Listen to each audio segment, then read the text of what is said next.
Chapter 312. Capital, Tang Yuyin's house. Wow, what a soft bed.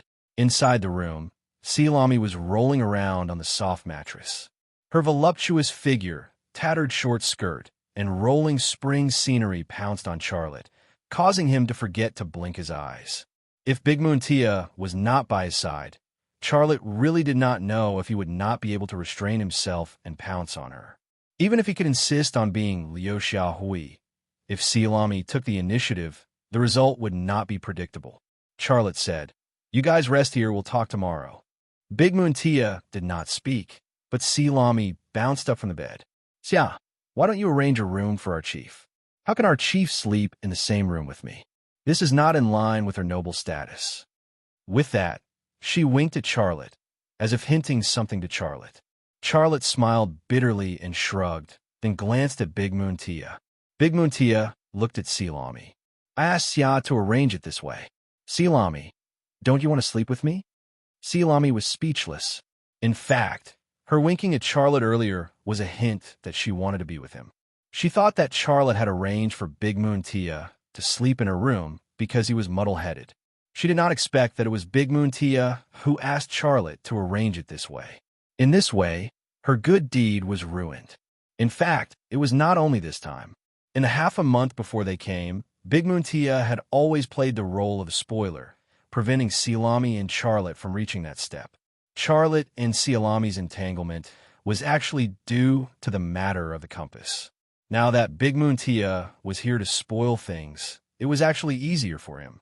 After Charlotte left, Silami said with dissatisfaction, "Chief, what do you mean? Didn't you give Xia to me back then? I want to sleep with him. Why do you want to sleep with me?" The Great Moon Tia said with a serious expression, "You're still young. There are many things that you don't understand. I'm actually doing this to protect you, and also to protect our tribe." "Protect me and our tribe?" Shalami pouted. "Chief, isn't it just a matter of sleeping? Even if I sleep with Xia, I won't lose a piece of flesh, right? Our tribe won't lose a single sheep, right?" Tia suddenly slapped the back of Sirami's head. Shirami rubbed the back of his head and said gloomily, "Chieftain, I'm already stupid, and you keep hitting my head. Do you want to make me even more stupid?" Tia glared at Shirami and then whispered in his ear, "You bastard. Even if I don't hit you, you won't become smarter. For the past few days, I've thought about it very clearly. You can't be with him. Why? Have you ever wondered why the U.S. military helicopters would appear in our tribe? Why are we being hunted? Xia was a special agent of the China government. The Americans wanted to capture him. If you're with him, you'll bring trouble to our tribe. We can't fight against the Americans at all. If we become enemies with them because of Xia, our tribe will perish. But why do we follow him to China? For the sake of the sword of Attila, the sacred relic of our ancestors, we must get it back. And the power station, it can help us develop. Without Xia, we can't do it." Tia said, "Aren't you just using him?" Shalami said, "For the tribe, I can sacrifice anything. I can do anything." Tia's tone was very firm. This was the belief that she had held onto all her life. "But on the way here, I was intimate with him, but you didn't object. Why? You're stupid. This is the outside world, not our tribe. The outside world is a man's world. You have to understand a man's mind.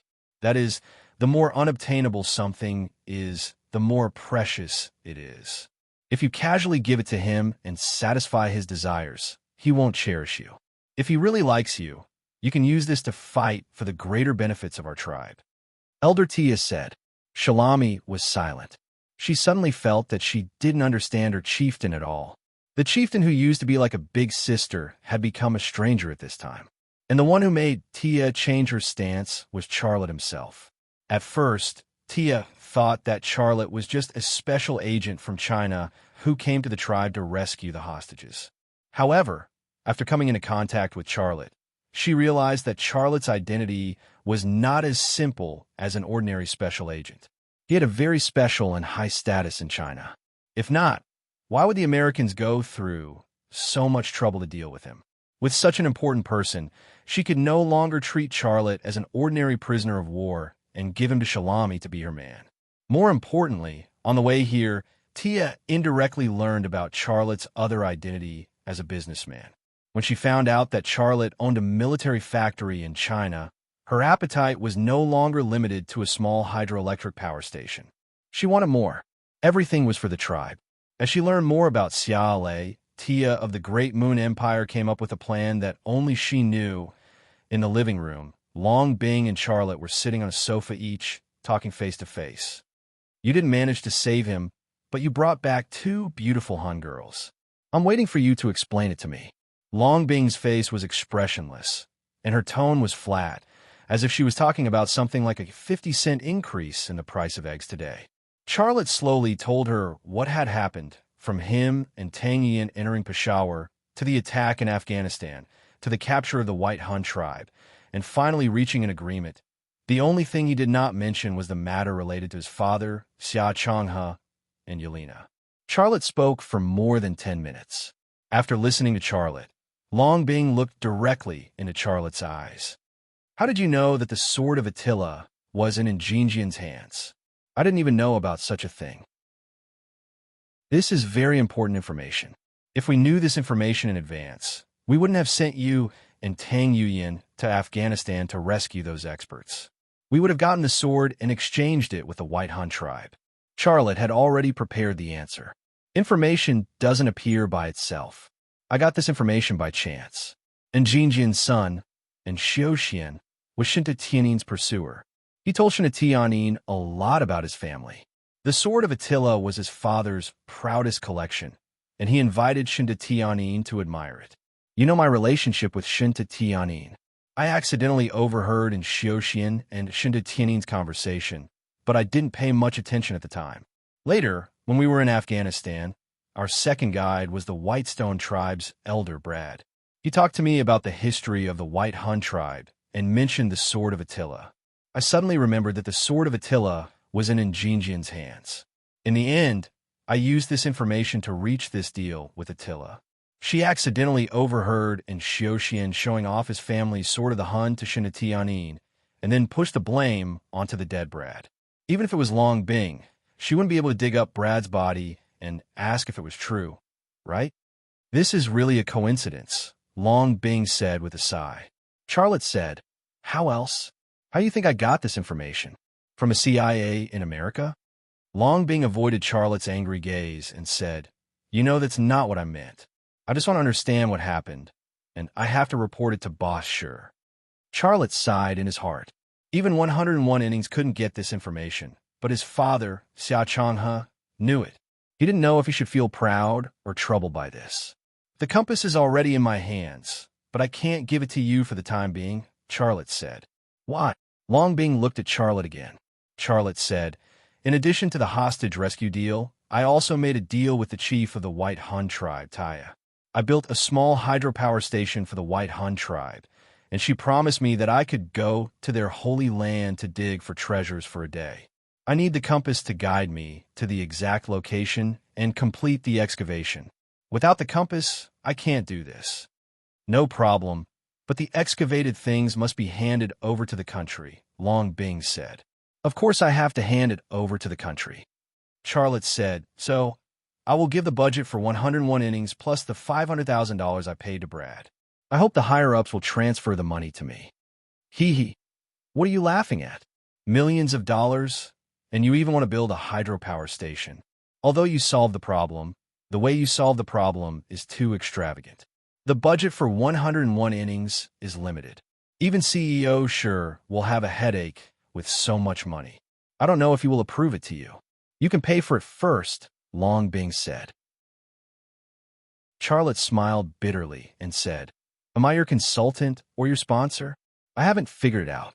Let me tell you, even if the money can't be returned to me in 101 innings, you have to compensate me through other channels, such as giving my company a big order or something. It was indeed difficult for a department like 101 innings to come up with so much money, but it was not a problem to get the order and earn the money back through other channels. Ew, you are becoming more and more like a profiteer. Well, I think there's no problem in this case. I will have a good talk with CEO Sure. Long Bing got up and said, I have to go back to 101 innings to see CEO Sure. I have already sent people to protect these two women. You don't have to accompany them. You can go to your military factory to take a look and then make a plan of action. It must be fast. It is best if you can give me a plan of action tomorrow. Well, I've been away for more than a month. It is time to take a look, Charlotte said, Long being left first. Charlotte knocked on the door of Big Moon Tia and Shalami's room. The two women from the White Hun tribe had already taken a bath and put on Tang Yin's pajamas. One of them was tall and beautiful, while the other had a childlike face.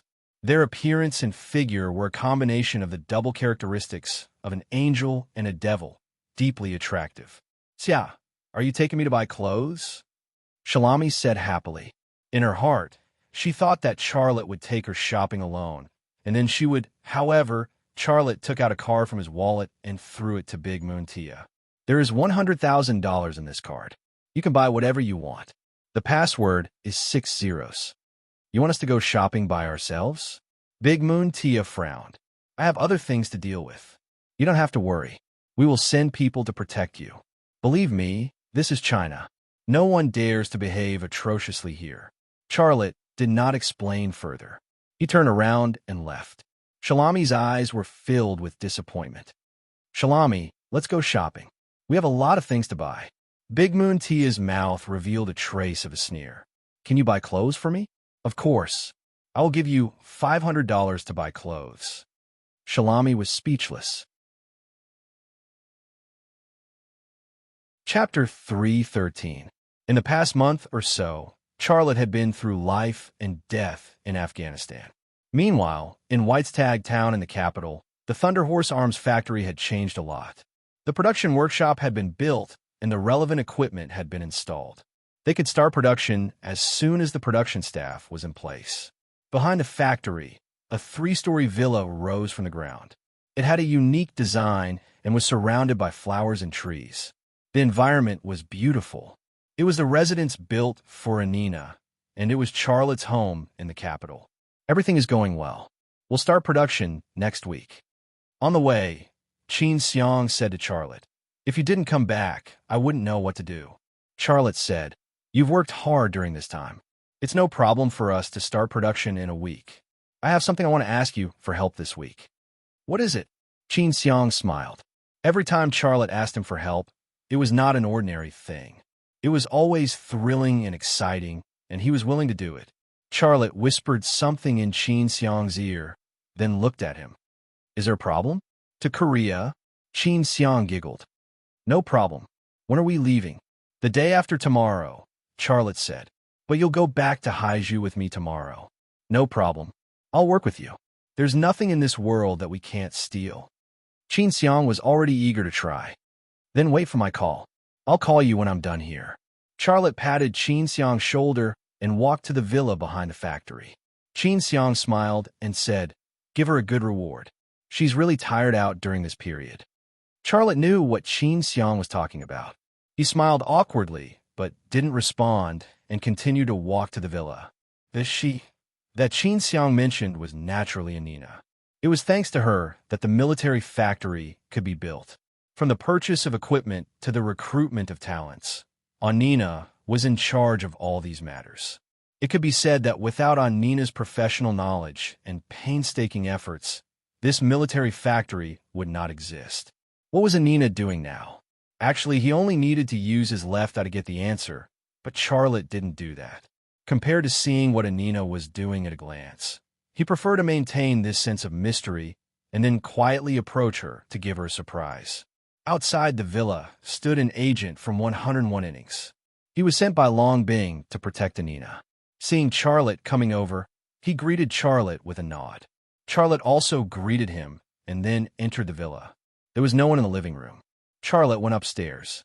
There was no one in the bedroom upstairs. Finally, Charlotte came to the study. The door in the study was gently closed, leaving a gap. Through the gap, he peeked at Anina, who was drawing in the study. Golden hair, azure eyes that were like gemstones, and a sexy figure. She was still so beautiful and hot, just like the first time he met her. Charlotte gently pushed the door open and walked in. Anina was still buried in the drawing and did not notice that there was one more person in the study. What a workaholic. Charlotte was touched. He quietly went behind Anina and then gently covered her eyes. He said gently, "Guess who I am?" When her eyes were covered, Anina froze for a moment. When she heard Charlotte's voice, she suddenly cheered. "Lucas, you're back." Charlotte let go of her eyes and said with a smile, "Can't you cooperate with me and guess who I am?" As soon as his voice fell, Anina had already burrowed into his arms, and a pair of soft cherry lips blocked his mouth. The longing was so strong that there was no need for words at this time. This kiss was just a starting point. The two of them were entangled in the study. Their clothes fell to the ground one by one, and happy sounds echoed in the study for a long time. After a long time, the two of them were quiet. But before Charlotte put on a piece of clothing, Anina pulled him to the desk and discussed the drawing with her. Charlotte sat on the office chair, and she sat on Charlotte's lap. On the desk was the drawing of a sniper rifle. It had a smooth shape and the most advanced technology. If such a sniper rifle was made, Charlotte felt that it would not be any worse than those world-class famous guns. It might even be better than those world-class famous guns, such as the Barrett M99, the M110, and the AWP. After carefully looking at the drawing, Charlotte said, "Anina, you designed our first sniper rifle so beautifully, and its functions are so advanced. Its complexity is also beyond my expectations. Can our military factory make it?" He was a businessman. The first thing he had to consider was not whether this sniper rifle was one of the best sniper rifles in the world. The first thing he had to consider was whether it could be made and whether it could be sold. If it couldn't be made because it was too good and too advanced, what was the use of a good design? Anina said, "It is indeed a little difficult, but I believe we can make it. Lucas, the design of this sniper rifle has my father's heart and soul in it. He can no longer complete this design, so I took it out of my head and perfected it. I have a feeling that as long as we can make it, it will become the most advanced and powerful sniper rifle in the world. Thunder Horse Military Factory will also become famous." Charlotte was moved. "All right, since it is your father's and your father's heart and soul, we will complete it. I don't believe that I can't make a sniper rifle if I can even make Joseph's smart machine tool. Let's do it. I knew you would like it." A smile appeared on Anina's pretty face. She moved back a little. Xiaolei's brows immediately furrowed, and the look in his eyes was completely different. "I will take care of the drawing. Let's talk about the smart machine tool now. To make this sniper rifle, we need the most advanced machine tool. I can't do this, so it will be up to you." "No problem. You do what you can first. I will take care of the smart machine tool." Charlotte's frown slowly relaxed. There was no machine tool in his mind anymore. "Then let's talk about cutting the ribbon. Can't you discuss it honestly?" "No." Discussing problems with Anina, a naturalist, would often create more problems. This was Charlotte's experience. The next morning, Charlotte left Thunder Horse Military Factory and drove back to Tang Yuyan's house in the city. After one night, Big Moon Tia and Sairami were no longer tribal women. Both of them gave people a feeling of being dazzled. Big Moon Tia was wearing a long black dress. Her slender figure was very suitable for this kind of dress. The graceful curves of her body were all outlined. She had a voluptuous figure and was mature and alluring. The black color also added a bit of calmness and seriousness to her, which was very suitable for her identity as a tribal chief. Sairami's upper body was wearing a round-neck t-shirt. It was red and printed with a beautiful girl's cartoon pattern. Her pair of H-size breasts pushed the cartoon t-shirt up high. It was so full that it looked as if it would fall down and smash two big holes on the ground at any time. It was very exaggerated. Her lower body was wearing a pair of sky blue jeans. It was the tight-fitting type, and one of her perky buttocks was wrapped around. Adding a bit more would make her look fat, and subtracting a bit more would make her look thin. In short, it was a natural and perfect shape that filled people with fantasies. Buddha makes the gold, and people make the clothes. After dressing up like this, Big Moon Tia and Sairami were obviously more beautiful and charming than before. However, Charlotte could still see at a glance that the clothes worn by Big Moon Tia and Sairami were not high-class goods. Big Moon Tia's long dress and shoes were at most 400 yuan. Sairami's denim casual clothes and a pair of domestic sport shoes were also not worth more than 400 yuan. I gave them 100,000 yuan, but they actually went to buy cheap goods. What did they do with the rest of the money? Charlotte was a little curious, but he did not bring it up. After giving the money to Big Moon Tia, he had never thought of asking for it back. Big Moon Tia seemed to see something in Charlotte's eyes. She said, I'm going to buy some gifts for the children in the tribe with the rest of the money. Is that okay? Charlotte smiled. Of course. Afghanistan was a very poor country. The White Hun tribe lived an isolated life, so they were extremely poor. To the White Hun tribe, 100,000 yuan was not a small amount of wealth.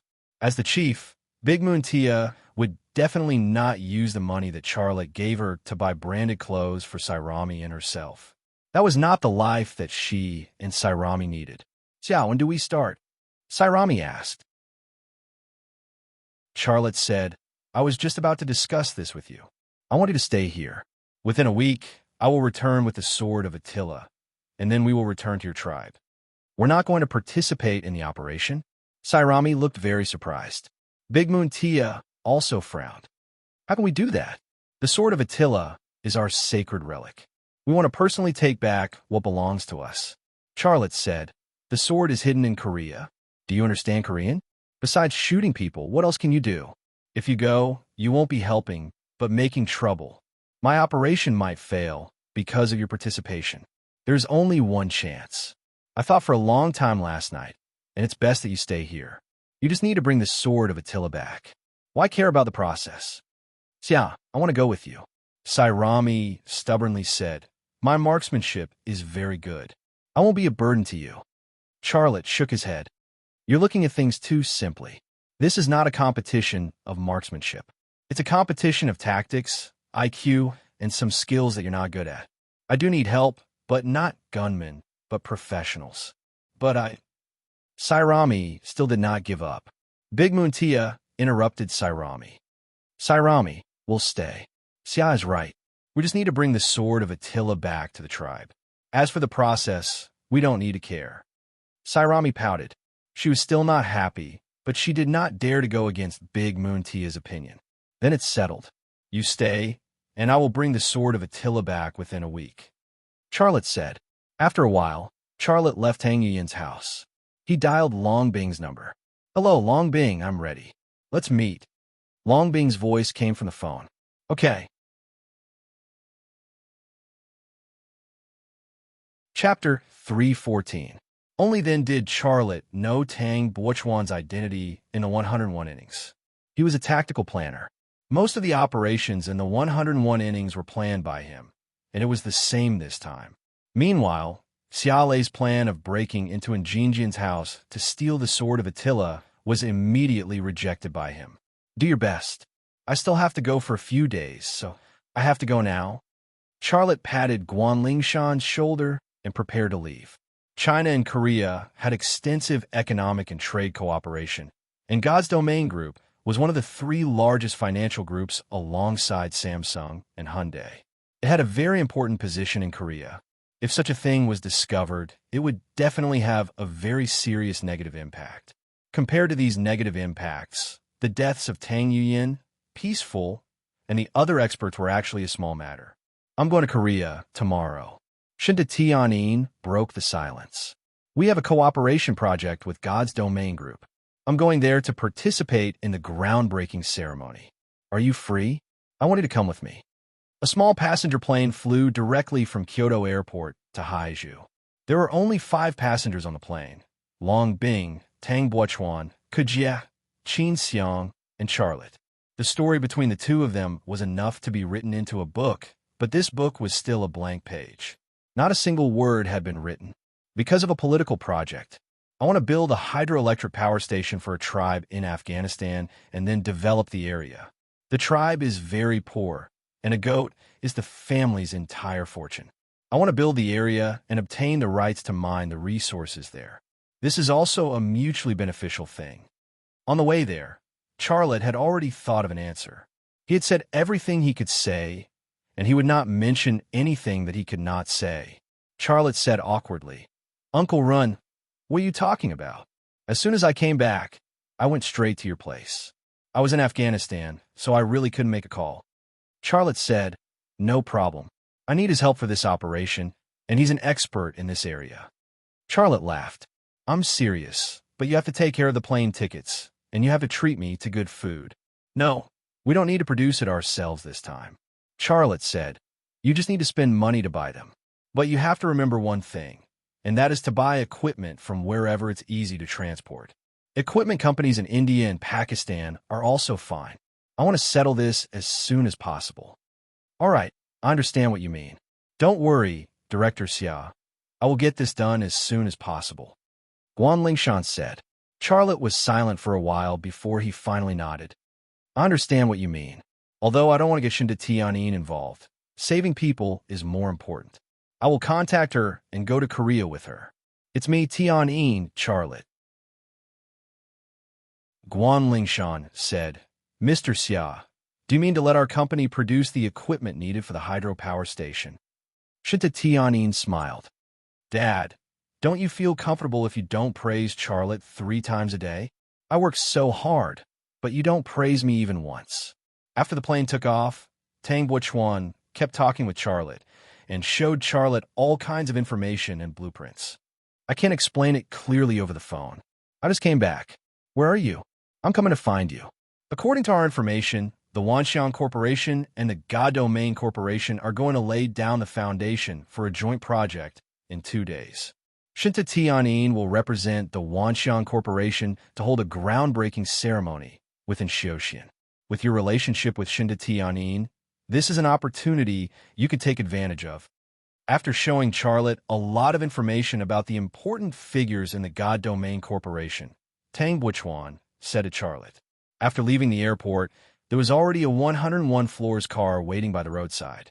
Charlotte drove back to Lima Manufacturing Company and called Guan Lingshan to his office. Stealing the Sword of Attila was only the first step. Building the hydropower station for the White Hun tribe was the second step. This matter had to be carried out in advance. Charlotte frowned. Aren't you using her? Charlotte nodded. He knew what to do without Tang Buchuan's reminder. Qin Xiang's face inexplicably blushed. After Shun Turin left, only Charlotte and Shinta Tianyin were left in the office. The two looked at each other and did not speak for a full minute. From a personal point of view, this kind of thing was not worth it. It was too dark and too depressing. But from the perspective of the country and the people, this kind of thing was great and worthy of respect. A few minutes later, Charlotte drove his BMW M6 away from Lima Manufacturing Company and headed for the Wanxiang Corporation. In the car, he called Shinta Tianyin. After a moment of silence, Charlotte said, This is the last time I'll help you. After this, I won't do anything for you anymore. Charlotte said, Yes, don't ask why. You'll be responsible for this. Tang Buchuan's lips curled into a smile. Very good. But I still have to remind you not to tell her anything about this operation. Shin Turin laughed and said, You're really bold. You even dared to invest in a place like Afghanistan. However, I admire your courage. Young people should have the courage to charge. He looked at Shinta Tianyin again. Tianyin, you have to learn from Lei Zi. You see, he dared to invest in a place like Afghanistan. You lack his courage. I'm at the Wanxiang Corporation. Come over, Shinta Tianyin said. Fu Mingmei came in and pushed Shun Turin's wheelchair away. I'll treat you to Korean kimchi. Shinta Tianyin laughed and looked very happy. That's settled. I'll have someone arrange it now. Charlotte retracted his hand. The two men looked at each other awkwardly. Seriously, they didn't even make a phone call for a month. Shin Turin said with a slight reproach. Have you forgotten this old man? President Xia, you want to build a hydropower station? After listening to Charlotte, Guan Lingshan looked very surprised. And it's in Afghanistan? Looking at Qin Xiang, who was concentrating on the information and drawings, looking at his face that would make women jealous, Charlotte felt a faint sense of guilt and worry in his heart. He hesitated for a moment and said, Qin Xiang, this operation is very dangerous. Once it's exposed, we won't get any protection. You still have time to change your decision. No matter what decision you make, I can understand. Charlotte said, I went to Afghanistan, and I can't use my phone there. Charlotte nodded. I'll contact her. Really? Charlotte was very tempted. He had been envious of Tang Yin's hidden weapon skills for a long time, but he had never been able to get in touch with the core secret. Some things were useless even if he had the ability to see through them. Where had you been all this time? Shinta Tianin's voice was slightly excited. I've looked for you several times this month, but your phone was turned off when I called you. I'm very worried about you. Shin Turin smiled. Forget it. I know you don't want me here now. I'll go out. You guys talk. The plane landed at Haiju International Airport. Charlotte got off the plane, and the plane took off again, flying directly to Seoul, South Korea. This was the plan. Charlotte was in the open, and Qin Xiang, Tang Buchuan, Long Bing, and Ku Jie were in the dark. They would go to South Korea first to prepare for the operation. Oh, right. Guan Lingshan stopped Charlotte. President Xia, Shinta Tianin has called several times this month to ask about your situation. I don't know where you are, so I can't tell her. Charlotte smiled. Well, it's been hard on you. A university graduate had managed to take charge of a company for Charlotte in less than a year. Not everyone in the workplace could have such an opportunity. This was not a lie. Even if it was done in good faith. Shinta Tianin was dressed in a black lady's suit. She had a cold and beautiful face, a perfect nine-headed body, and a powerful aura that was like that of a queen. The impression she gave off was still as strong and stunning as ever. Charlotte said, Please tell old Master Tang that I will definitely bring Yu Yin back safely. Okay, I'll go with you, Charlotte said with a smile. Guan Lingshan adjusted the glasses on the bridge of her nose and looked a little shy. President Xia, you don't have to be so polite with me. You promoted me and gave me everything I have now. I will do everything for you. You went to Afghanistan? Really? What did you go to Afghanistan for? Shinta Tianin asked curiously. After arriving at the Vientiane building, Charlotte took the elevator to Shinta Tianin's office. What did you go to that place for? Shinta Tianin asked. She smiled when she saw Charlotte. Tang Buchuan smiled. Brother Xia, it's useless to tell me that. You should talk to President Shi. However, my grandfather said that as long as you successfully rescue my sister, he will accept you as his disciple and teach you the unique skills of the Tang sect. Haven't you always wanted to learn? This is an opportunity and also a reward from the Tang sect for you. Qin Xiang raised her head and glanced at Xiaolei. The corners of her mouth curled up slightly, revealing a beautiful smile. Do you think I'm doing this for those people? That Tang guy left me to talk to you. Although I don't know what you talked about, I know their style. But I don't care. I only work for you. In addition to Shinta Tianin, Charlotte also saw Shun Turin. What surprised Xiaolei was that Shun Turin had grown a little fatter, and the complexion on his face had improved a lot, giving people a feeling that he was in high spirits. This was probably the reason why he was in Shinta Tianin's office. His body was gradually recovering, and he had begun to help Shinta Tianin deal with the company's affairs. I don't care. I only work for you. It was just a few simple words, but it was as heavy and tall as a mountain, and no power could shake it. Charlotte was moved. He held Qin Xiang's hand, but didn't know how to express it. Tang Buchuan said, This is not using you. You just need to go to Korea with Shinta Tianin. You act in the light, and we act in the dark.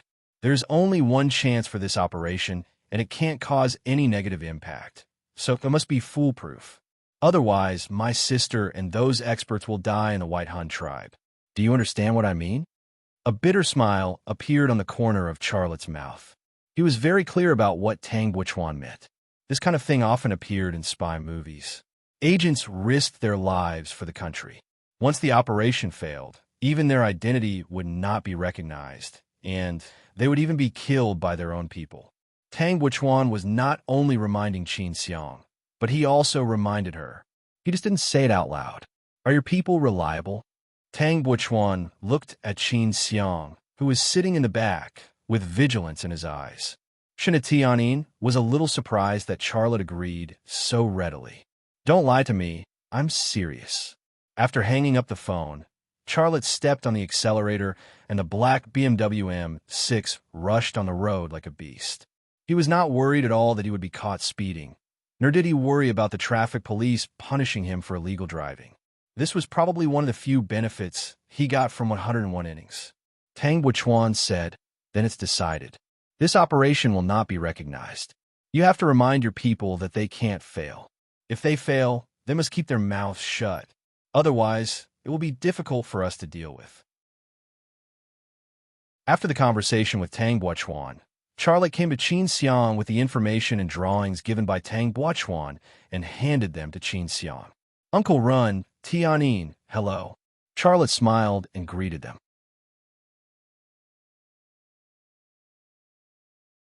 Chapter 315. Incheon International Airport, South Korea.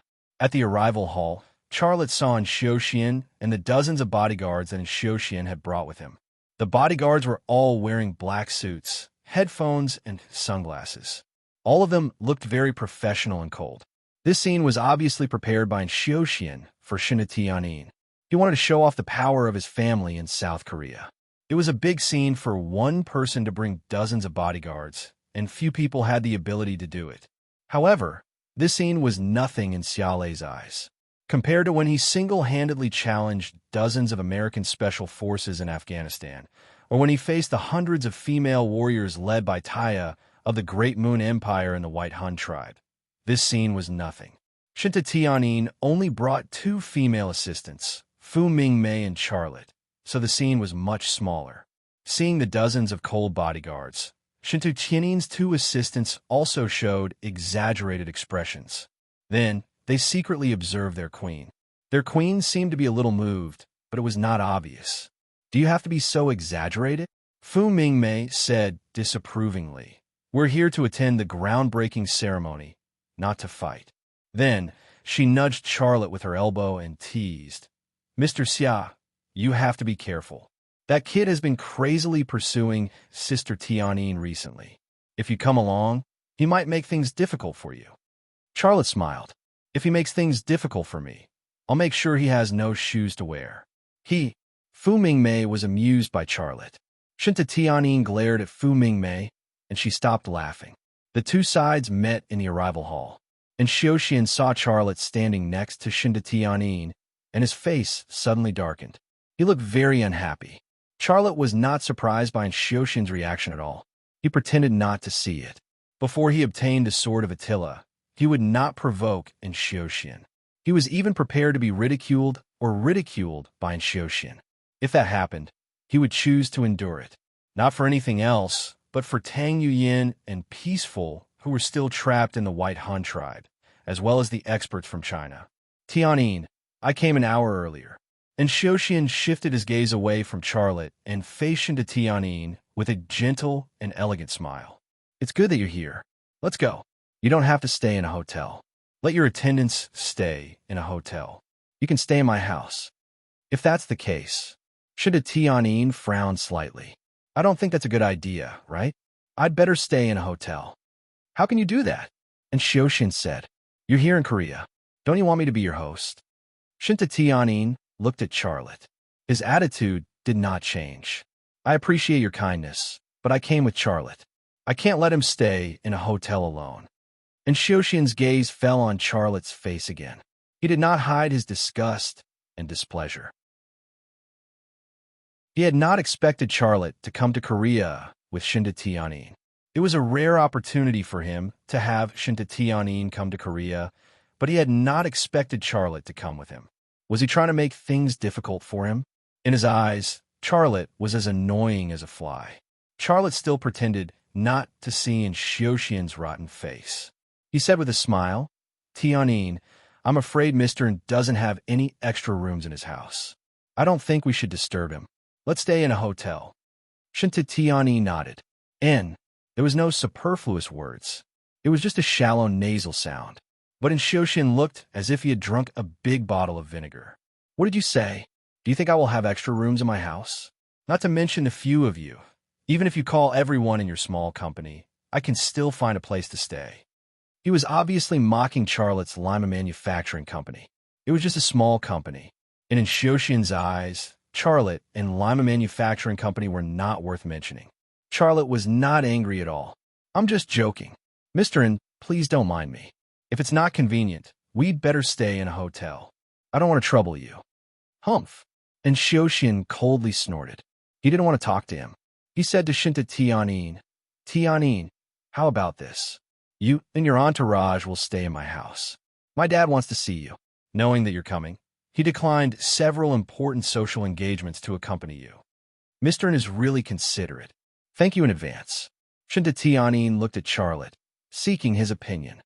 Lei, you see, Charlotte said, since Mr. has kindly invited us, then we'll stay in his house. He smiled.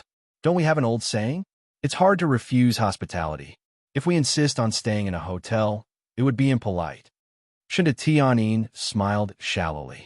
Well, we'll stay in his house. Asking for Charlotte's opinion on such a matter made Xiaoxian even more unhappy.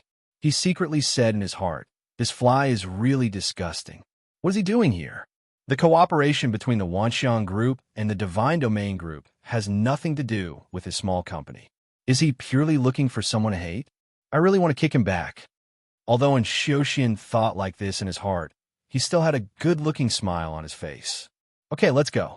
Charlotte was relieved in his heart.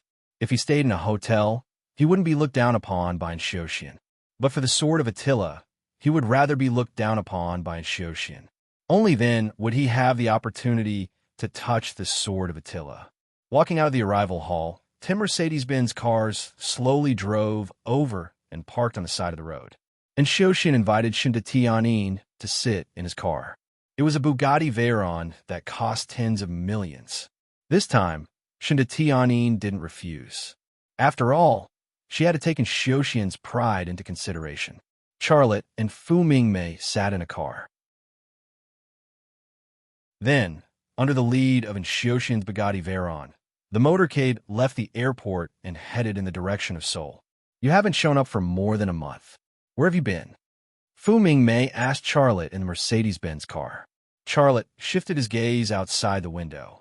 He saw a black Chevrolet Suburban parked by the side of the road. A person was sitting in the driver's seat and looking in his direction. That person was Long Bing. She was wearing a baseball cap and a pair of sunglasses. Her hair was also somewhat styled. When Charlotte saw her at first glance, he almost didn't recognize her.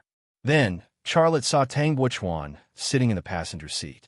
He didn't see Qin Xiang, but he could guess that Qin Xiang was probably active near the Yin family at this moment, preparing for the upcoming sword theft operation. A smile appeared at the corner of Charlotte's mouth. With the help of Long Bing and Tang Buochuan, and Qin Xiang as a partner, the success rate of this operation was very high. Now, all he needed to do was enter the Yin family, find the place where the sword was hidden, and then make his move. Hey, I'm talking to you. Are you ignoring me? Fu Mingmei patted Charlotte's shoulder, a little displeased. Only then did Charlotte look away from the window. He smiled and said, I'm going to Afghanistan. Why are you going to Afghanistan? To buy a goat.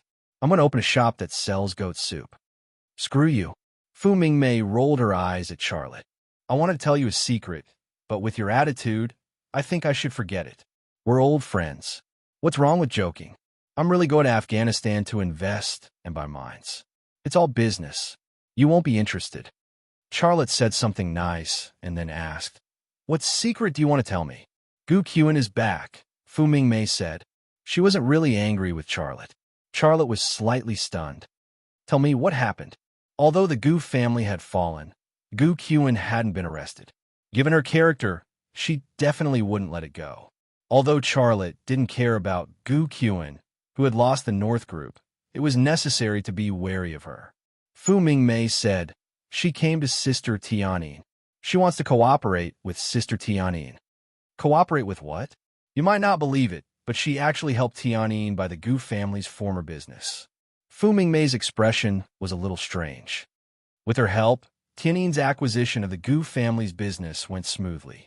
During the month you were away, almost 1/5 of the North Group's business was transferred to the Wanxiang Group. There's such a thing? Why did Gu Qian do that? Charlotte was very curious, but at the same time, he was also a little worried. He had once reminded Shinta Tianyin not to buy the Gu family's assets, but now it seemed that she didn't take his words to heart at all. He also understood why Shinta Tianyin didn't tell him about this matter. It was because Shinta Tianyin's opinion on this matter was completely different from his. Of course, Gu Qian wouldn't do it for nothing. Tianyin gave her a lot of commission. Although I don't know the specific amount, it's definitely more than 100 million. After all, without her help, some popular assets couldn't have been bought. Charlotte was silent for a moment before saying, Gu Qian is not a person who can cooperate with you. You should persuade your daughter not to get too close to Gu Qian. The immediate benefits are tempting, but some money can't be earned. I told you this secret because I wanted you to persuade Sister Tianyin. Instead, you asked me to persuade her. Do you think she will listen to me with my identity? Fu Mingmei said. Charlotte smiled bitterly. I tried to persuade her, but she wouldn't listen to me. But since you told me, I'll persuade her again when I have the chance. That's more like it. A smile appeared on Fu Mingmei's face. I'll tell you another secret. What other secrets? It's related to you. Related to me? Charlotte became more and more curious.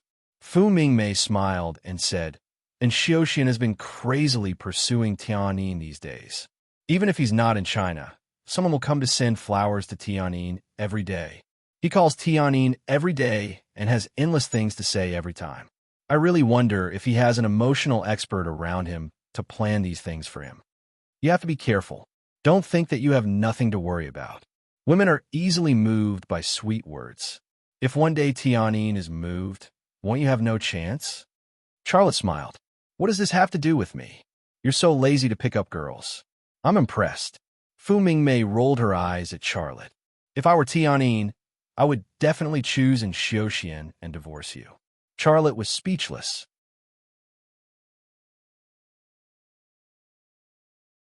Chapter 316. Every inch of land in Seoul was worth its weight in gold, but to Jinjian it was nothing. The inn residence was located in the wealthy district of Seoul. Just the plot of land alone was more than 100 mu, and there were carefully constructed ornamental gardens and over 100 ancient-style buildings. From afar, it looked like the residence of an ancient king. And Xiaoxian also wanted to show off. She deliberately circled around Jinjian's residence before entering through the main entrance. This circle took about 10 minutes, and the area was astonishingly large. Charlotte sat in the car and observed the inn residence and its surroundings without batting an eyelid. The scenery that he saw with his left eye was like a photograph or a video, and he would never forget it. With this kind of ability, he indeed had the ability to become a top-notch godly thief.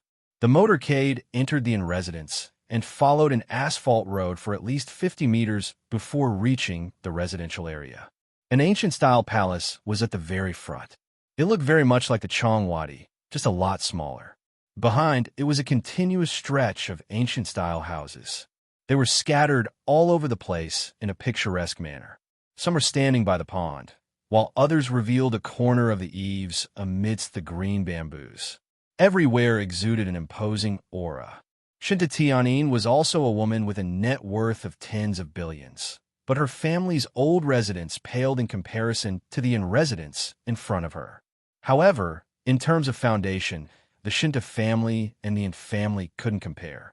The Shinta family had taken advantage of China's reform and opening up to develop in a short 30 years, while the inn family had developed over several generations. A group of people stood in front of the Chongwadi Palace, led by a middle-aged man who looked to be in his 50s. He was tall and thin, and his face was thin. His eyes were full of spirit, and he gave off a feeling of being hale and hearty, wise and mature. Although this was the first time they had met, Charlotte had already recognized him. This man was Xiaoxian's father, Jinjian. He also recognized the woman standing beside Jinjian. That slightly plump, but still charming middle-aged woman was Xiaoxian's mother, Su Xiaoxian. According to the information provided by Tang Buchuan, he also knew that this woman used to be a famous celebrity in Korea. Other than Jinjian and Su Xiaoxian, he also recognized the housekeeper and several other important people standing behind them. Although it was his first time here, he could recognize almost everyone in the inn family. Those he couldn't recognize were at least the insignificant servants and bodyguards. And Xiaoxian and Shinta Tianyin got out of the car. And Jinjian brought his wife over and greeted Shinta Tianyin with a smile. Miss Shun Tu, my wife and I are deeply honored to have you visit our humble abode. And Jinjian also spoke fluent Chinese. His Korean accent wasn't too obvious. Shinta Tianyin shook hands with Jinjian, a smile on his face. Uncle In, you must be joking. How is this a humble abode? This place of yours is practically a royal residence from ancient times. I'm deeply honored to be here as a guest. And Jin Jian laughed. Haha, Miss Shinta really knows how to talk. Su Xiuzhen also walked in front of Shinta Tianin and shook hands with Shinta Tianin. Then she smiled and said, Miss Shintu, you are really beautiful. I have seen many young girls, but it is my first time seeing such a beautiful and noble girl like you. I am so happy. Shinta Tianin smiled and said, Annie Su, you really know how to talk. I'm not as good as you say, but thank you for praising me. My mom is speaking the truth. And Xiuxian said in a very gentle voice, Tianin, you are the most beautiful woman I have ever seen in my life. Shinta Tianin only smiled and didn't say anything.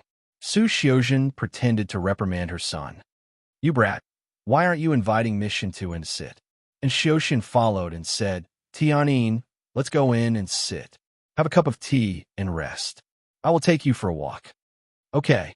Shinta Tianin turned his head to look at Charlotte and Fu Mingmei, who were standing behind him, and then said, Mingmei Lei, come over.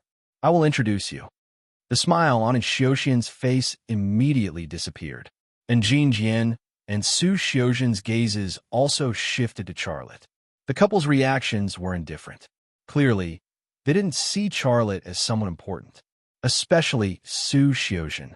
She seemed to have heard something, and her gaze toward Charlotte was not friendly. Charlotte braced himself and walked over. For the sake of the mission, he had to endure even if she rolled her eyes at him. Shinta Tianin made a simple introduction, and in Jin Jian and Su Xiuzhen's reactions were still very indifferent. The couple only looked at Charlotte with indifferent gazes and didn't greet him at all. Charlotte had a smile on his face and very politely said, Hello, Mr. In, hello, Madam Su. After saying that, he extended his hands towards Jin Jian. Extending both hands to shake the other's hands was a way of expressing respect. However, Jin Jian didn't even extend his hand. He only said indifferently, I will have someone arrange a place for you to stay. If there is anything you need, just let the housekeeper know. Su Xiuzhen waved an old man, and the old man followed her over. Su Xiuzhen said something to him in Korean, and the old man indicated for Charlotte, Fu Mingmei, and the other two assistants to follow him. Charlotte knew this old man's identity. He was called Choi Myung-hu, and he was the family's housekeeper. And Xiuxian's lips curled into a cold smile. Although he didn't say anything, one could see the deep contempt and arrogance in his eyes. Without a doubt, whether it was in Jin Jian, Su Xiuzhen, or in Xiuxian, only Shinta Tianin was someone with the same status as them, and the person their family received was only Shinta Tianin. As for Charlotte, in their eyes, he was just a lowly follower. He wasn't even worthy of shaking hands. Charlotte awkwardly retracted his hand. A hint of displeasure flashed in Shinta Tianin's eyes, but she didn't show it this time. After all, the other party was a veteran political figure in South Korea. He was also the chairman of the Divine Domain Corporation. Even she had to give him face. Charlotte and Fu Mingmei followed the housekeeper, Choi Myung-hu, to a house. Shinta Tianin was worried that Charlotte wouldn't be happy, so she said, Lei, I'll come find you in a bit. Charlotte turned around and smiled. It's fine. You can chat with Mr. and don't worry about me. Seeing that Charlotte still had a smile on his face, Shinta Tianin finally breathed a sigh of relief. She also smiled and nodded. Choi Myung-hu brought Charlotte, Fu Mingmei, and the two assistants to a row of guest rooms. He casually opened a door and signaled Charlotte to go in. Then, he said in Korean, Sir, this is your room. Please go in. Charlotte understood Korean. At this time, he shook his head and pretended to be confused. Sir, what are you saying? I don't understand. Choi Myung-hu repeated what he had just said. Charlotte shook his head again. I'm sorry. I still don't understand. Choi Myung-hu looked at Fu Mingmei and the two assistants. He tentatively asked, Ladies, do any of you understand Korean? Fu Mingmei shook her head, but the two assistants nodded. The assistants that Shinta Tianin brought to South Korea would definitely be those who knew some Korean. One of the assistants seemed to understand Choi Myung-hu's meaning. Maybe he finally translated what Choi Myung-hoo had just said in his mind. After Choi Myung-hoo asked, he used Korean to translate Choi Myung-hoo's words to Charlotte. Charlotte looked like he suddenly understood. He smiled embarrassedly and then went into the room. Choi Myung-hoo took Fu Ming-mei and the two assistants to another room. Charlotte closed the door and first looked around the room. Then, he used his left eye to search the entire room. After confirming that there were no cameras or bugs, he finally relaxed. He said to a button on his jacket, "The players have entered the field." A second later, Long Bing's voice came from the mini receiver implanted in his ear. "The referee is in place." This was a code word. It was a kind of insurance measure. After the first contact, Charlotte quietly stayed in the room for a while. Then, he used his X-ray vision to look at the room next door. In the room next door was Fu Mingmei. She was taking off her clothes and preparing to take a shower. Her figure was very good. She actually had a few obvious abdominal muscles. It could be seen that she usually had a very systematic fitness program. Charlotte's eyes stayed on Fu Mingmei's body for a few seconds and then moved away. Seeing a beautiful woman take off her clothes for an ordinary man, it must be something that he couldn't bear to blink his eyes. But for him, it was as natural as breathing. He had seen it so many times that he had long been accustomed to it. "I'm really sorry. I didn't mean to do it." Charlotte smiled bitterly and shook his head gently. Only then did he drive Fu Mingmei's white body out of his mind. Then, Charlotte used his X-ray vision to look around the room. He didn't find the collection room of the antiques. It seemed that it was not in this area. 10 minutes later, there were footsteps outside the door. Charlotte's left eye moved slightly, and Choi Ming-hoo entered the vision of his left eye. Choi Ming-hoo came to the door of the room where Charlotte lived and reached out to knock on the door. "What is he doing here?" Charlotte was very curious. He walked over and opened the door. Choi Ming-hoo said, "Mr. Xia, our Mr. Su Hyun invited you to have tea." Charlotte shook his head. "I don't understand." "Fool. Why would I speak Korean to a fool?" Choi Ming-hoo said with a smile. "Are you a fool?" Charlotte shook his head. "I don't understand." He secretly said in his heart, "You're just an old guard dog. Why are you so arrogant? What kind of family has what kind of housekeeper?" Choi Ming-hoo didn't speak anymore. He made a gesture to Charlotte, a gesture to drink tea, and a gesture to follow him. "Oh, okay." Charlotte pretended to understand Choi Ming-hoo's poor sign language and said with a smile. Choi Ming-hoo muttered as he walked. This guy actually dared to compete with Mr. Su Hyun for a woman? Why don't you take a piss and look at yourself? Do you deserve it? You're really stupid to the extreme. You're obviously a rival in love, but you still dare to come here. With this IQ, you're like a pig. Do you deserve it? Hearing this, Xiaolei really wanted to kick him, but he still endured it in the end. It was easy to vent his anger. He just needed to kick him, but what else could he do other than feeling happy? After walking for a few minutes, Choi Ming-hoo brought Charlotte to a door and opened it. "Mr. Xia, please go in and wait for a while. Mr. Su Hyun will be here soon." "What did you say?" Charlotte continued to pretend not to understand. Choi Ming-hoo made a sign to Charlotte, but he said, "Get in, you pig head. You'll cry later." Charlotte's heart suddenly moved. Was this a trap?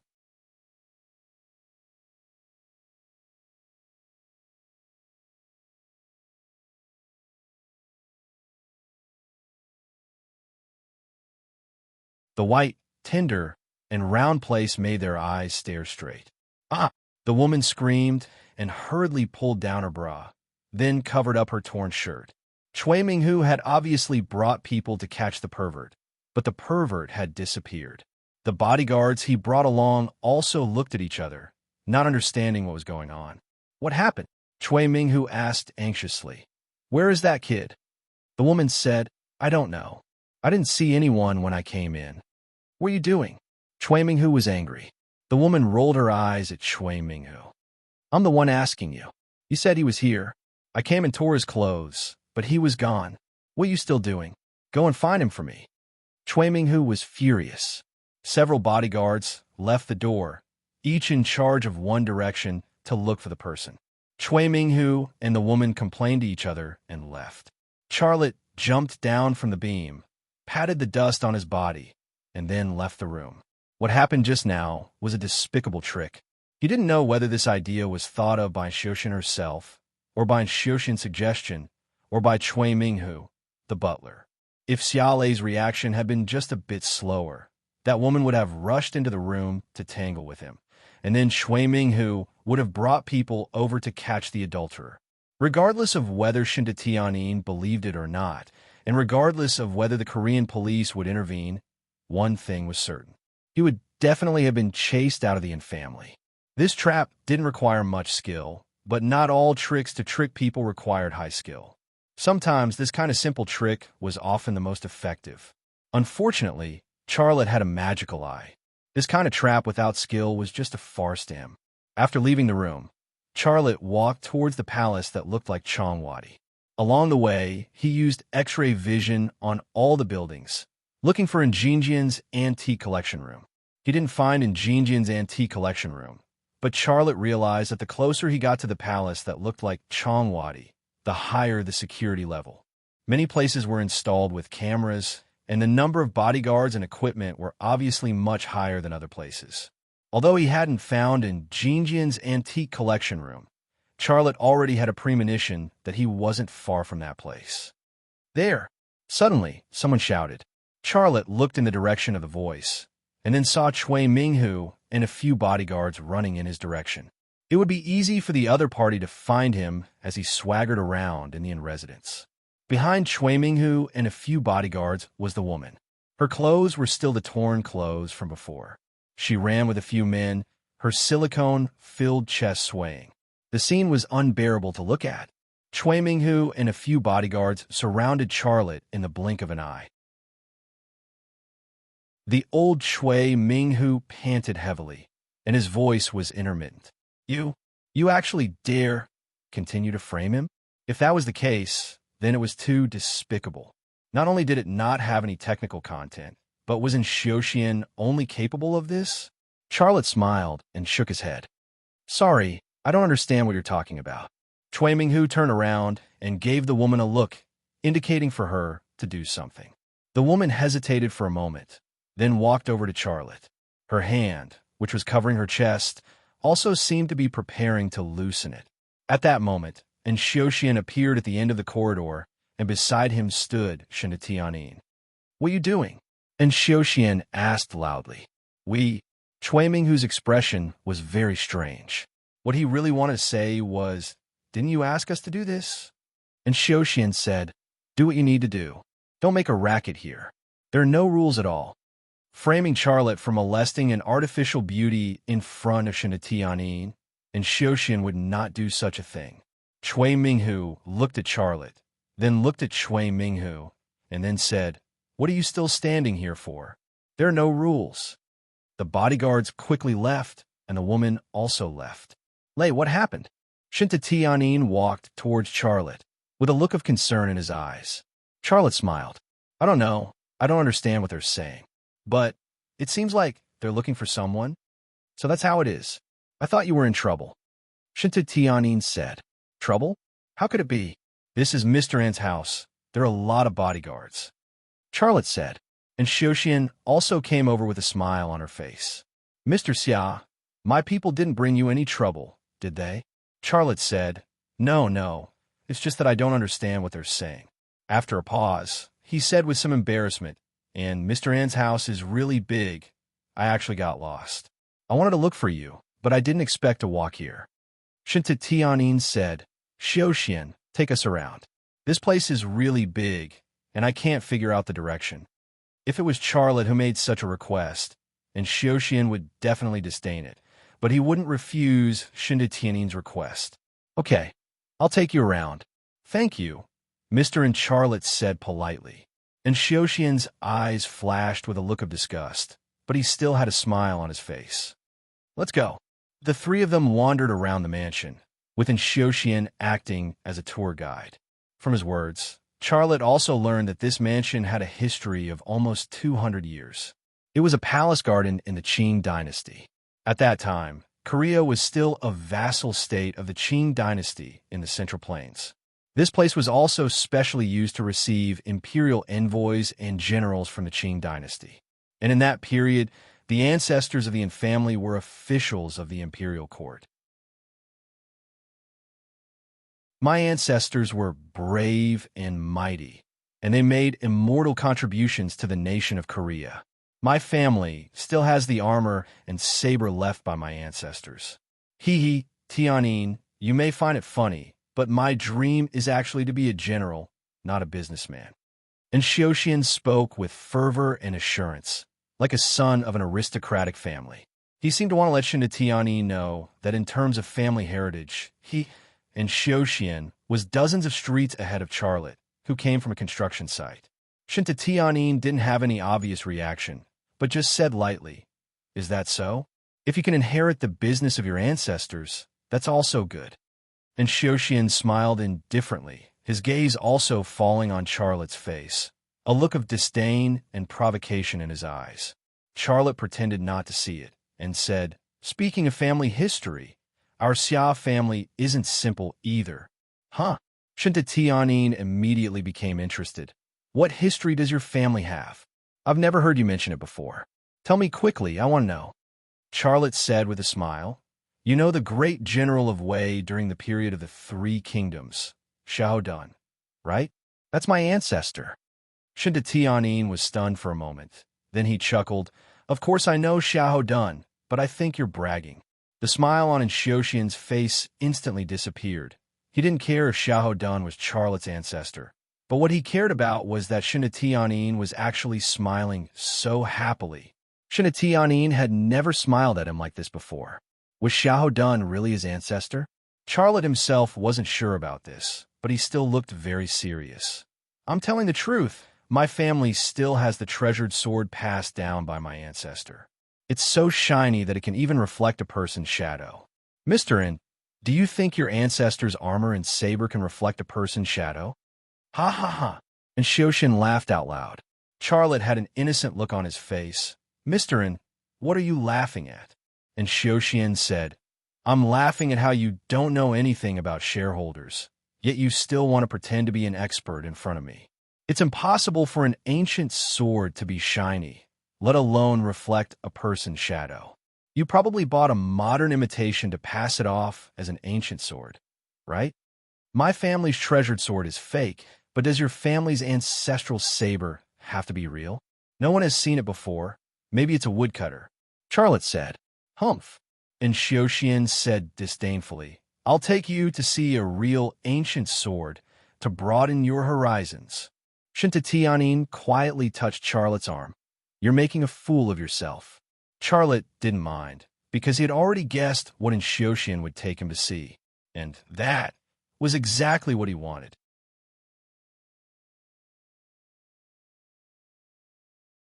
Chapter 3:18. The most majestic and imposing palace had a name, Yi's residence. It was where in Jinjian, Su Xiaoxian, and Xiaoxian lived. It was also the place where they received important guests. They were important guests. If it wasn't for Xiaoxian leading the way, Charlotte wouldn't have been able to get close. And in Jinjian and Su Xiaoxian's eyes, he wasn't an important guest at all. From the moment he got close to Yi's residence, Charlotte had been astutely observing everything.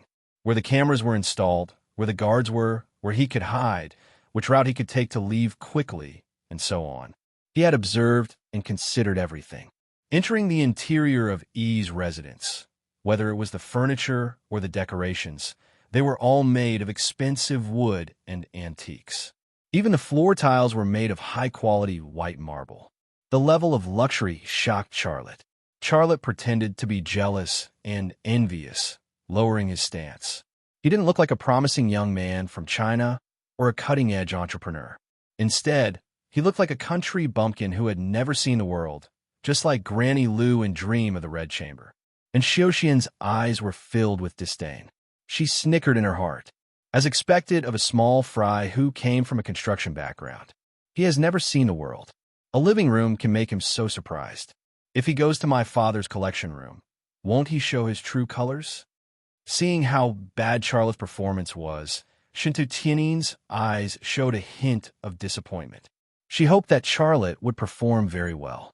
She even hoped that Charlotte would be more outstanding than Xiaoxian. This was because the man she wanted had to be the most outstanding man in the world. However, the current Charlotte was far from what she had hoped for.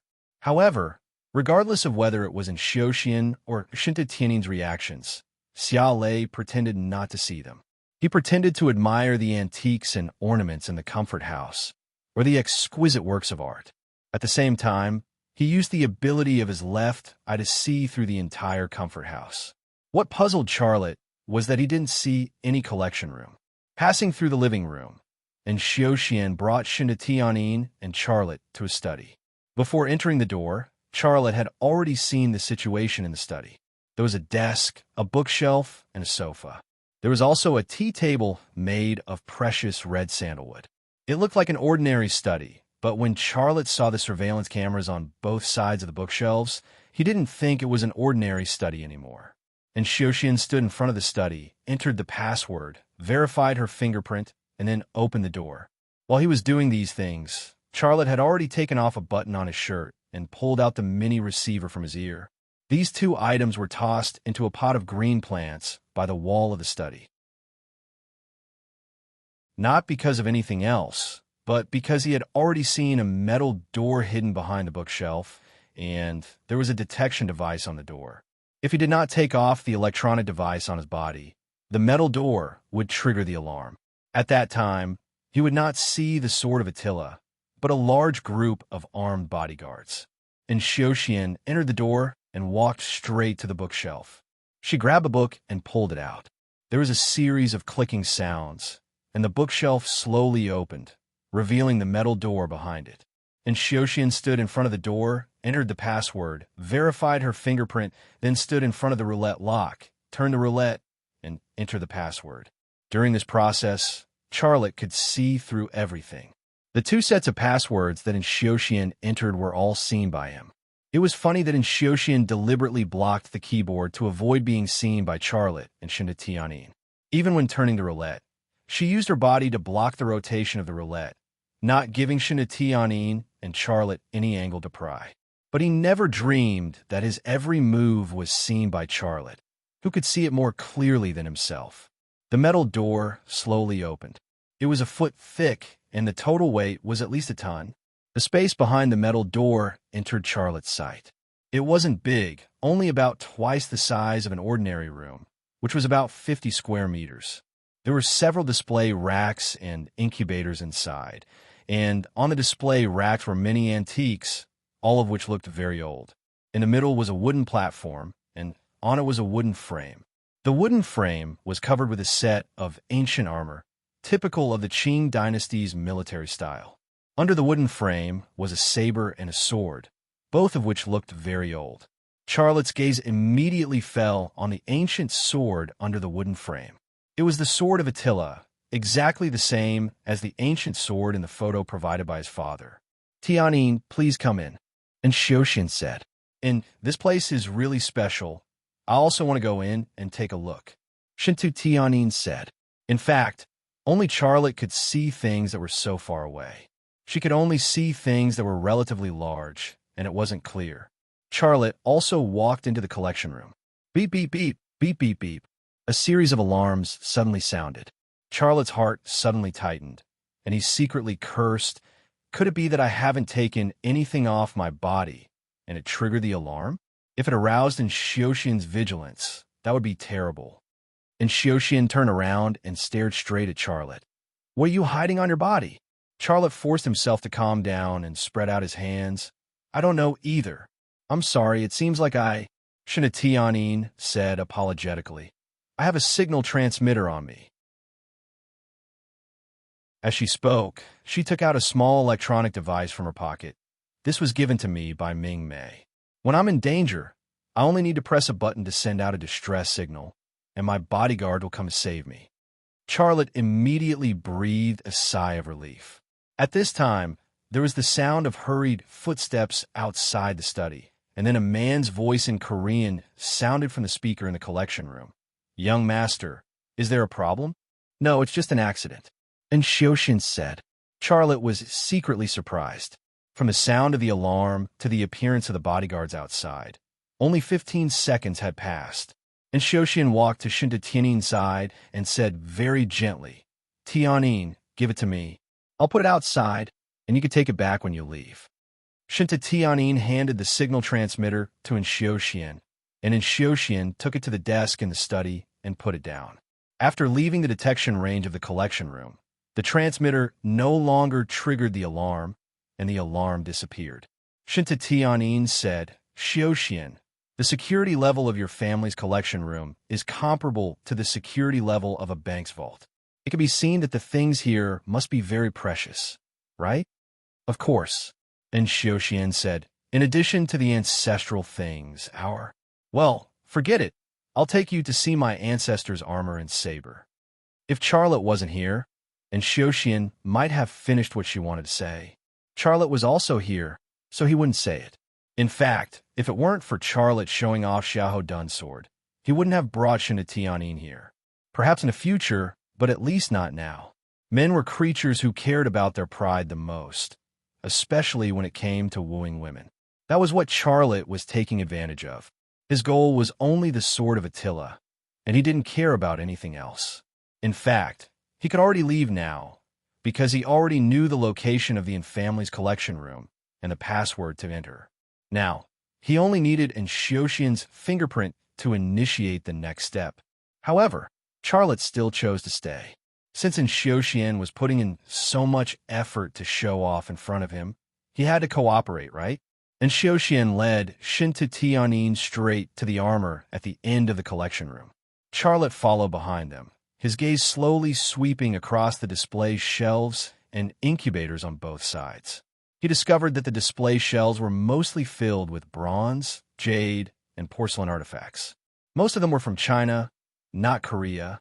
The incubators were filled with imperial edicts, ancient books, bamboo slips, and the like. They were all very precious. Just these antiques alone are probably worth $1 billion. The Yin family is really powerful, probably even more powerful than the Gu family. Charlotte thought to himself, not bad. Shinta Tiannin finally saw the armor on the wooden shelf and praised sincerely. It's so well preserved. It looks like it can still be worn on the battlefield. Xiaoxian, I think you'll look very valiant in it. And Xiaoxian laughed, looking very happy. He had put in so much effort, and it was worth it to receive Shinta Tiannin's praise. Charlotte's gaze fell on the sword of Attila on the weapon shelf. The sword was simple and unadorned, and there were even a few obvious nicks on the blade. However, the hilt was inlaid with a green gem. It was the only thing that added a bit of nobility to the ancient sword. Apart from that, there was nothing special about it. If it wasn't for the picture and the Xiongnu words for Attila on the blade, almost no one would think that it was the king's sword used by the Xiongnu king to exercise his power of slaughter. After confirming that the ancient sword was the sword of Attila, Charlotte's heart calmed down, and he began to think about his next step. At this moment, Xiaoxian picked up the saber used by her ancestor and gestured a few times. Then, she used the back of the saber to knock on Charlotte's shoulder and said provocatively, Mr. Xia, this is a real antique. How does it compare to the treasured sword used by your ancestor, Xiahou Dun? Charlotte smiled awkwardly. Not bad. It looks very sharp. A disdainful smile appeared on Xiaoxian's lips. Mr. Xia, I remember you saying that the treasured sword of your ancestor, Xiahou Dun, was so bright that it could even reflect a person's shadow. Do you think that sword is real?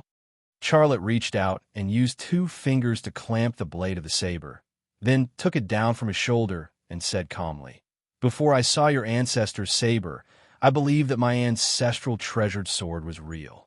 After seeing it, I realized it's fake. Ha ha. I never believed that your family would have any treasured sword from the 3 Kingdoms period. Mr. Xia, you better change your habit of bragging. It's not a good habit. And Xiaoxian continued to criticize Charlotte. He wanted to say that Charlotte was worthless in front of Shinta Tiannin. If it was any other time, Charlotte would have already retorted, but this time he was very modest. Yes, I should change this habit. I've seen the saber and the armor. Tiannin, let's go. I still want to see something else. Shinta Tiannin said. Charlotte's performance today made her very disappointed. Charlotte shrugged his shoulders. All right, I want to take my leave. Goodbye. And Xiuxian's face was full of smiles. He had won this confrontation.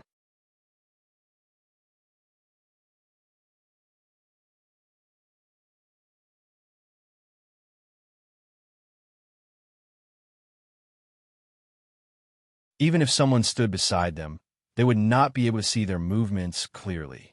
The motorcycle brushed past them and continued to move forward.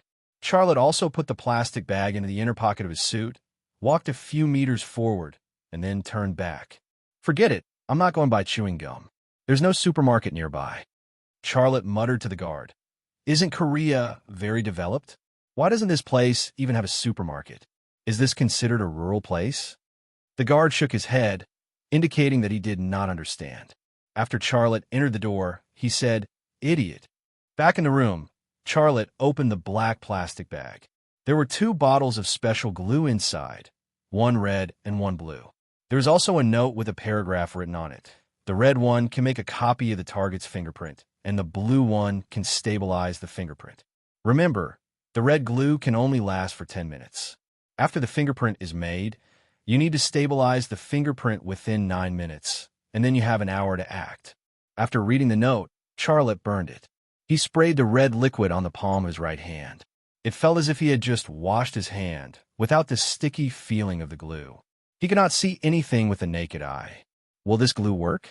I have to find someone to try it on. Otherwise, it will be terrible if I make a mistake. Charlotte thought to himself. What he was worried about was not the effect of the fingerprint medicine, but that it would be discovered by Xiuxian.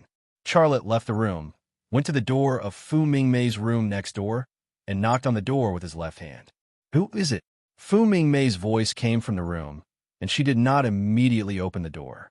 Charlotte's left eye twitched slightly, and the door disappeared from his sight.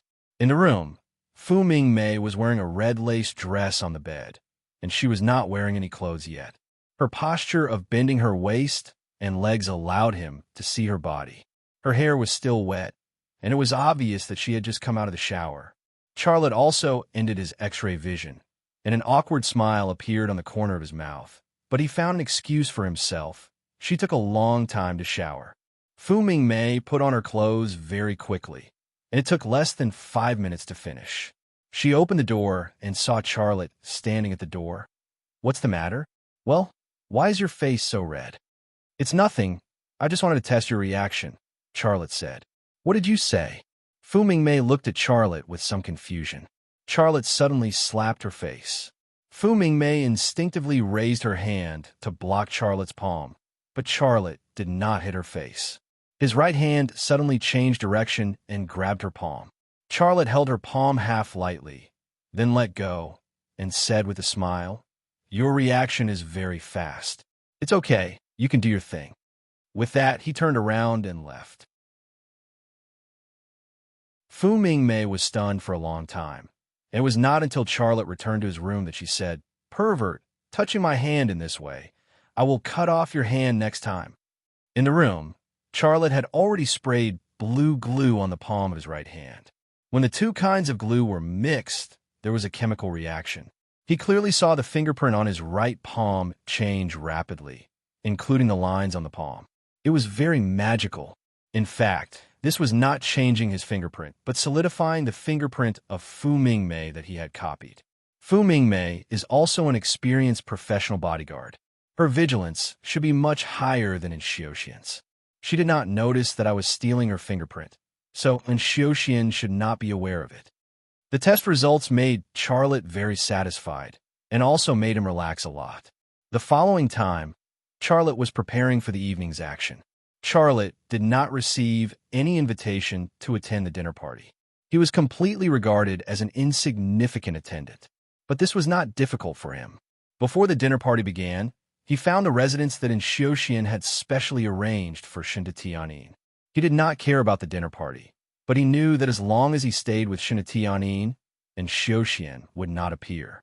When Charlotte came, Tianyin had already put on his makeup and changed into a black evening dress, paired with a pair of silver high heels. It was the same cold and elegant style. Lei, what's the matter with you today? Shinta Tianyin looked at Charlotte with a hint of displeasure. What's the matter with me? Charlotte did not know what she was referring to. Shinta Tianyin slightly raised the corner of her mouth. You were humble to Xiaoxian, and you even said something about Xiahou Dun's sword. I don't understand why you did that. You should be a very proud person. You are not worse than Xiaoxian. Why did you put your posture so low? You let me. Charlotte suddenly understood what she meant, and his heart suddenly felt a little uncomfortable. Do you mean that I'm not as good as him, making you lose face? As if feeling the displeasure in Charlotte's heart, Shinta Tianyin also explained, No, I didn't mean that. Charlotte interrupted her. It's okay. You don't have to explain. I believe you didn't mean that. Maybe I was too polite. Such a thing did not need to be explained. The more it was explained, the more awkward it would be. Shinta Tianyin looked at Charlotte, wanting to say something but could not say it. The atmosphere in the room suddenly became awkward. She liked Charlotte. She was very clear about this, but people change, especially when faced with too many choices. In the darkest and most difficult period of her life, Charlotte appeared like a black knight riding a tall horse, charging and breaking through enemy lines for her, protecting her safety. At that time, he was her hero, her Prince Charming. But now, this feeling was slowly fading, and today Charlotte's performance was really terrible. People were like this when they had no choice and were hungry. They could even gnaw on the bark of a tree.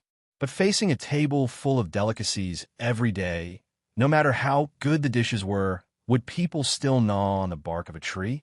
Charlotte's heart also had his own thoughts. He smiled bitterly in his heart and said, Fu Mingmei said that she would give her pursuers a score. With my performance today, she will probably give me a lower score, right? However, he did not care.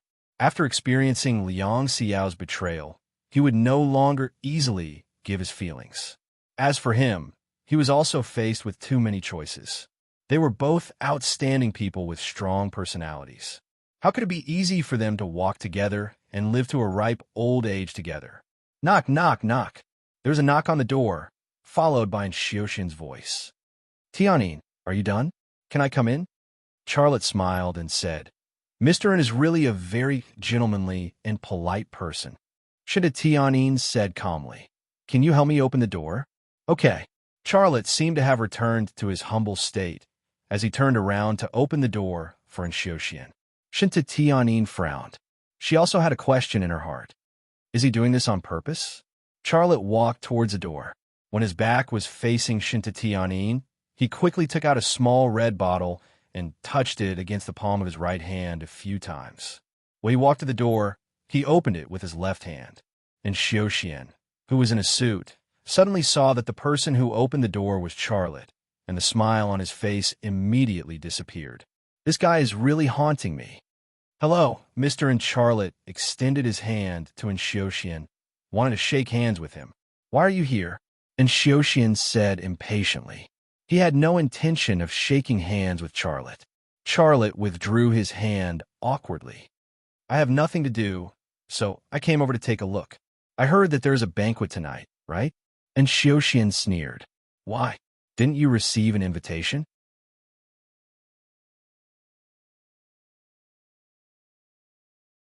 Chapter 320.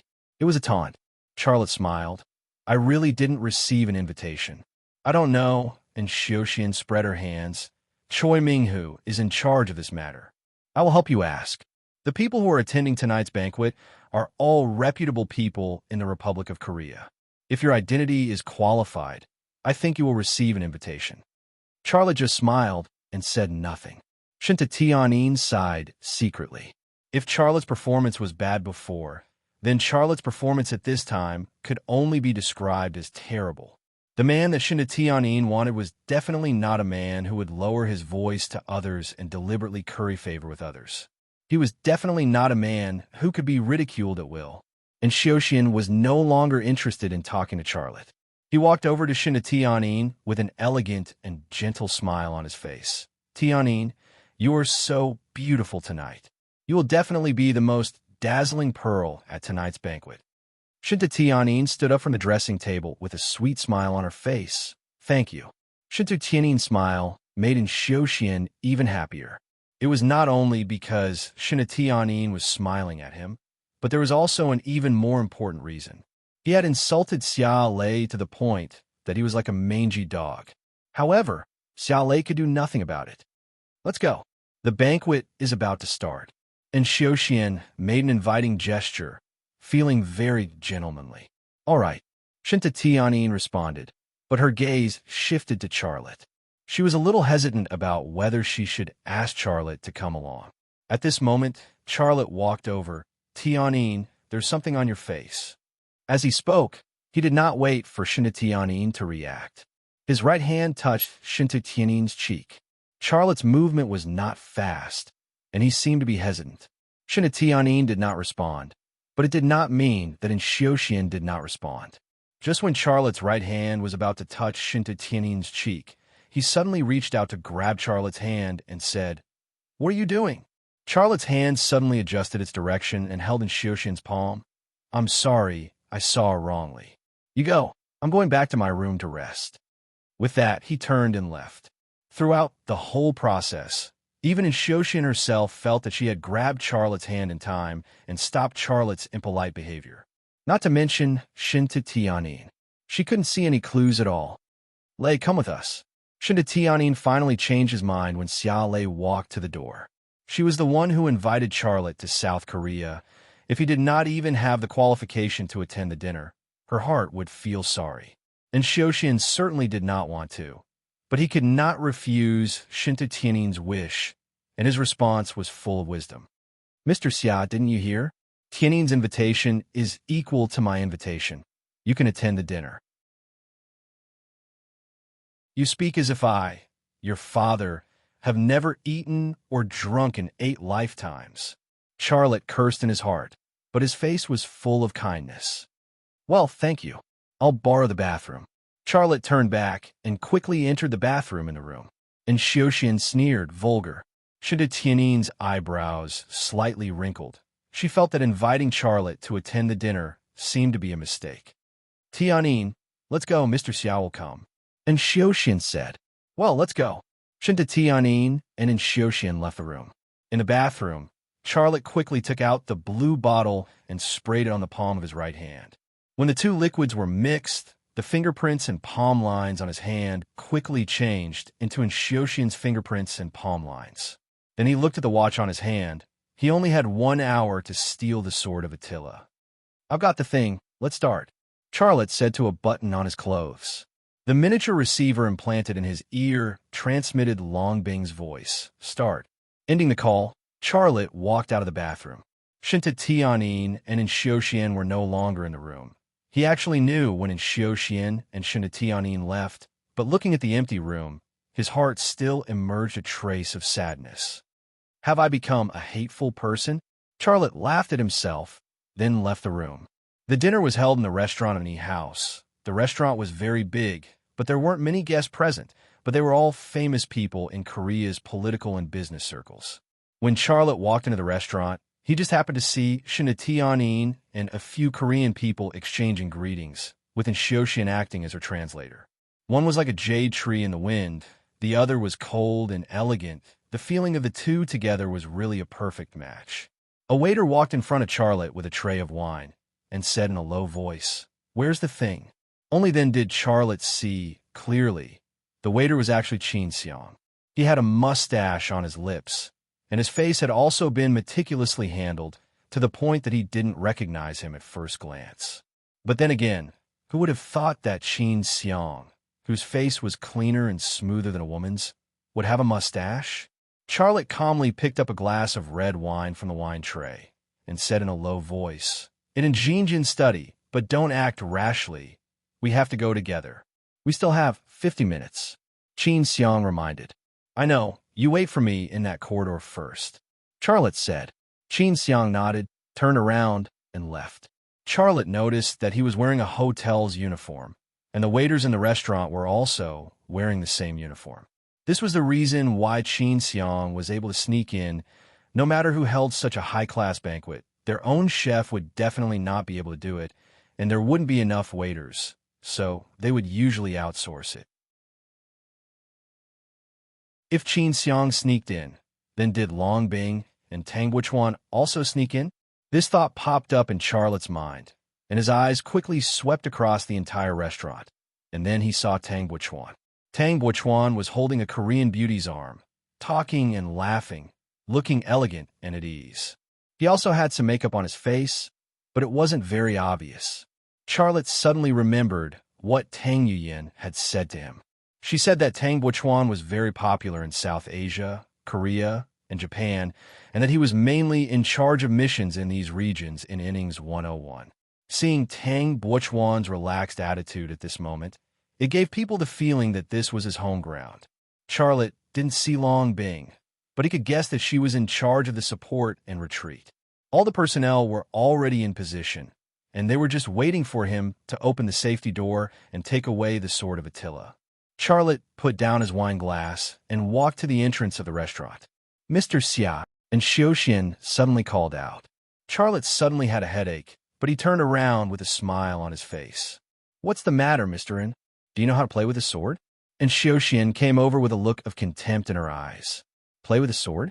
Charlotte shook his head. No. And Xiaoxian said, Mr. Xia, don't be modest. I heard that you know Kung Fu. If you know Kung Fu, why don't you know how to play with a sword? Are you afraid of losing? Charlotte said, I really don't know. I'm sorry, I can't play with you. So you're really worried about losing. Haha, aren't you too timid? And Xiaoxian took the opportunity to make sarcastic remarks about Charlotte. With Charlotte's skills, not to mention 1 in Xiaoxian, even 5 in Xiaoxian would be no match for him. But he only had less than 50 minutes, and he couldn't waste it here. Therefore, even if Xiaoxian repeatedly provoked and ridiculed him, he couldn't respond. At this time, Tianyin came over and whispered to Charlotte, Why do you have stage fright? In South Korea, fencing is a kind of go sport and also an opportunity to show one's personal style. I want to see you beat him. She also came to make trouble, which made Charlotte's head hurt. Many guests looked over and whispered to each other. Some people were guessing the identity of Charlotte. Some people were guessing whether there was any conflict between Xiaoxian and Charlotte. And some people were guessing the role played by Tianyin between the two men. When Charlotte was looking for an excuse to refuse, Tang Buchuan's voice suddenly came from the micro receiver in his ear. If you leave at this time, it will arouse suspicion. If you agree to him and then you are defeated by him, you will have a reason to leave. As a tactical planner, Tang Buchuan also maintained absolute calmness on this occasion. There was not much time left, but he could still keep his composure. Tang Buchuan's reminder also made Charlotte's eyes light up. He smiled and said, All right, let's play a little. And Xiaoxian also smiled and said, I'll get someone to bring protective gear. Charlotte said, No need for protective gear, just 2 sword will do. Huh? And Xiaoxian laughed coldly and said, I am the fencing champion of the last World Championships. If you don't use protective gear, you'll get injured. You don't have to worry about that. Just bring the swords. Charlotte looked very confident, and Xiaoxian's bodyguard very quickly brought 2 heavy swords used for fencing. He gave one to Xiaoxian and the other to Charlotte. These 2 heavy swords were made of steel, but the tip of the sword was blunt. It could hurt people, but it would not be fatal. The guests also took the initiative to open up an empty space for the 2 to duel. And Jinjin laughed and said in a rather magnanimous manner, Our family's ancestor was a general. It seems that warrior's blood also flows in Sukshin's body. Sukshin, that gentleman is a guest. Be careful and don't injure the guest. I know, and Xiaoxian said in a very graceful manner. Tianyin moved closer to Charlotte's ear and said in a low voice, Defeat him for me. Charlotte was stunned for a moment, and then he softly said, He smiled bitterly in his heart. He understood that she wanted to see him display his elegance and knock down the insufferably arrogant Xiaoxian. But before the duel had even begun, he was destined to lose. He could not give her what she wanted. Mr. Xia, are you a left-handed swordsman? And Xiaoxian noticed that Charlotte held his sword with his left hand. Charlotte said indifferently, Are the Korean swordsmen the most powerful thing about their mouths? Humph. And Xiaoxian coldly snorted and suddenly strode toward Charlotte, thrusting his sword out. And Xiuxian's speed was very fast, and his movements were also very elegant and nimble. But in Charlotte's eyes, he was as slow as the tortoise in the hare and the tortoise race. From a moment, Xiuxian showed signs of preparing his sword to thrusting out with the heavy sword in his hand. All of Xiuxian's body's reactions fell into his eyes. If Charlotte wanted to stab Xiuxian at this moment, he would only need to move his hand, and his speed would definitely be twice Xiuxian's. But he did not do that. He raised his hand to block, cutting a sorry figure as he blocked Xiuxian's attack.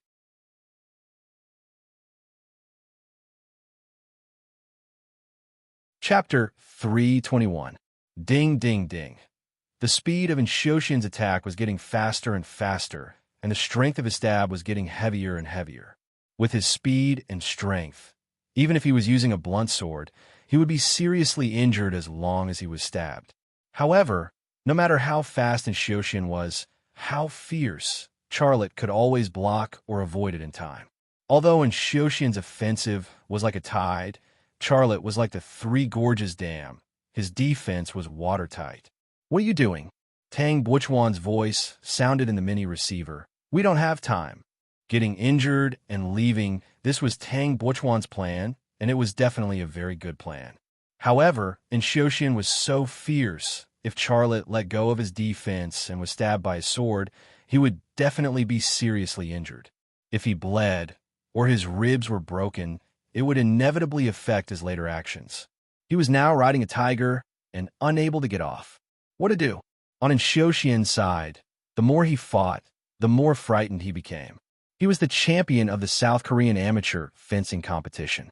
Although there was a certain gap between him and the professional champion, he was also very powerful. But he had already attacked more than 20 times, but he didn't even touch the corner of Charlotte's clothes. But in the eyes of the onlookers, it was a different situation.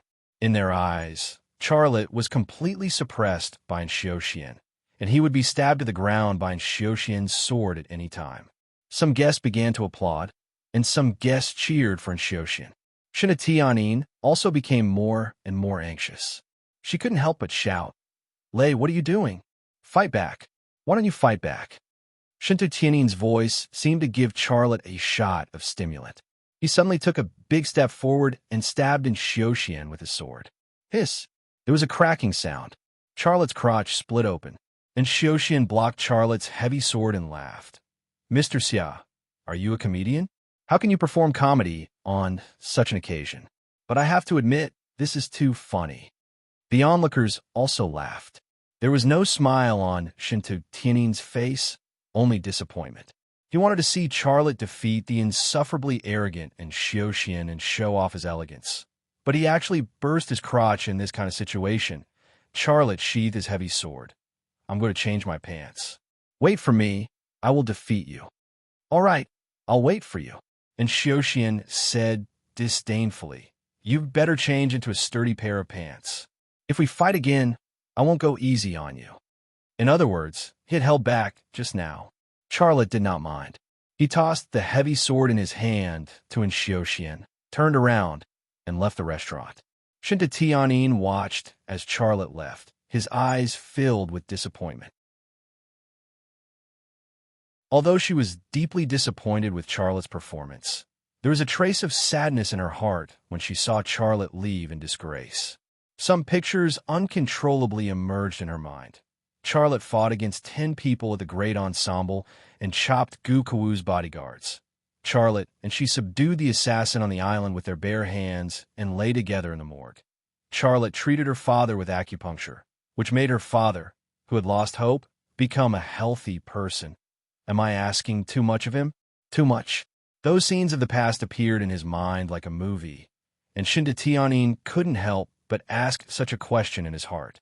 And Xiuxian walked to Shinta Tianyin's side and said with a smile, "Tianyin, Mr. Xia is your friend. Because of this, I have already been lenient, but I didn't expect him. Sigh. I don't even know how to describe him. Perhaps he really is a comedian." Shinta Tianyin wanted to say something for Charlotte, but those words were stuck in his throat, and he couldn't say them no matter how hard he tried.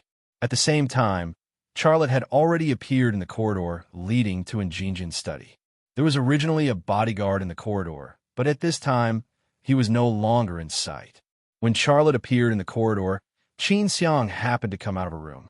Charlotte's left eye moved slightly, and he saw the bodyguard lying behind the door. What happened to your pants? Did you kill him? The two of them asked different questions at the same time. Charlotte smiled bitterly. Let's not talk about my pants. Let's begin. I just gave him an anesthetic needle, Qin Xiang said. The two of them came to the door of the study.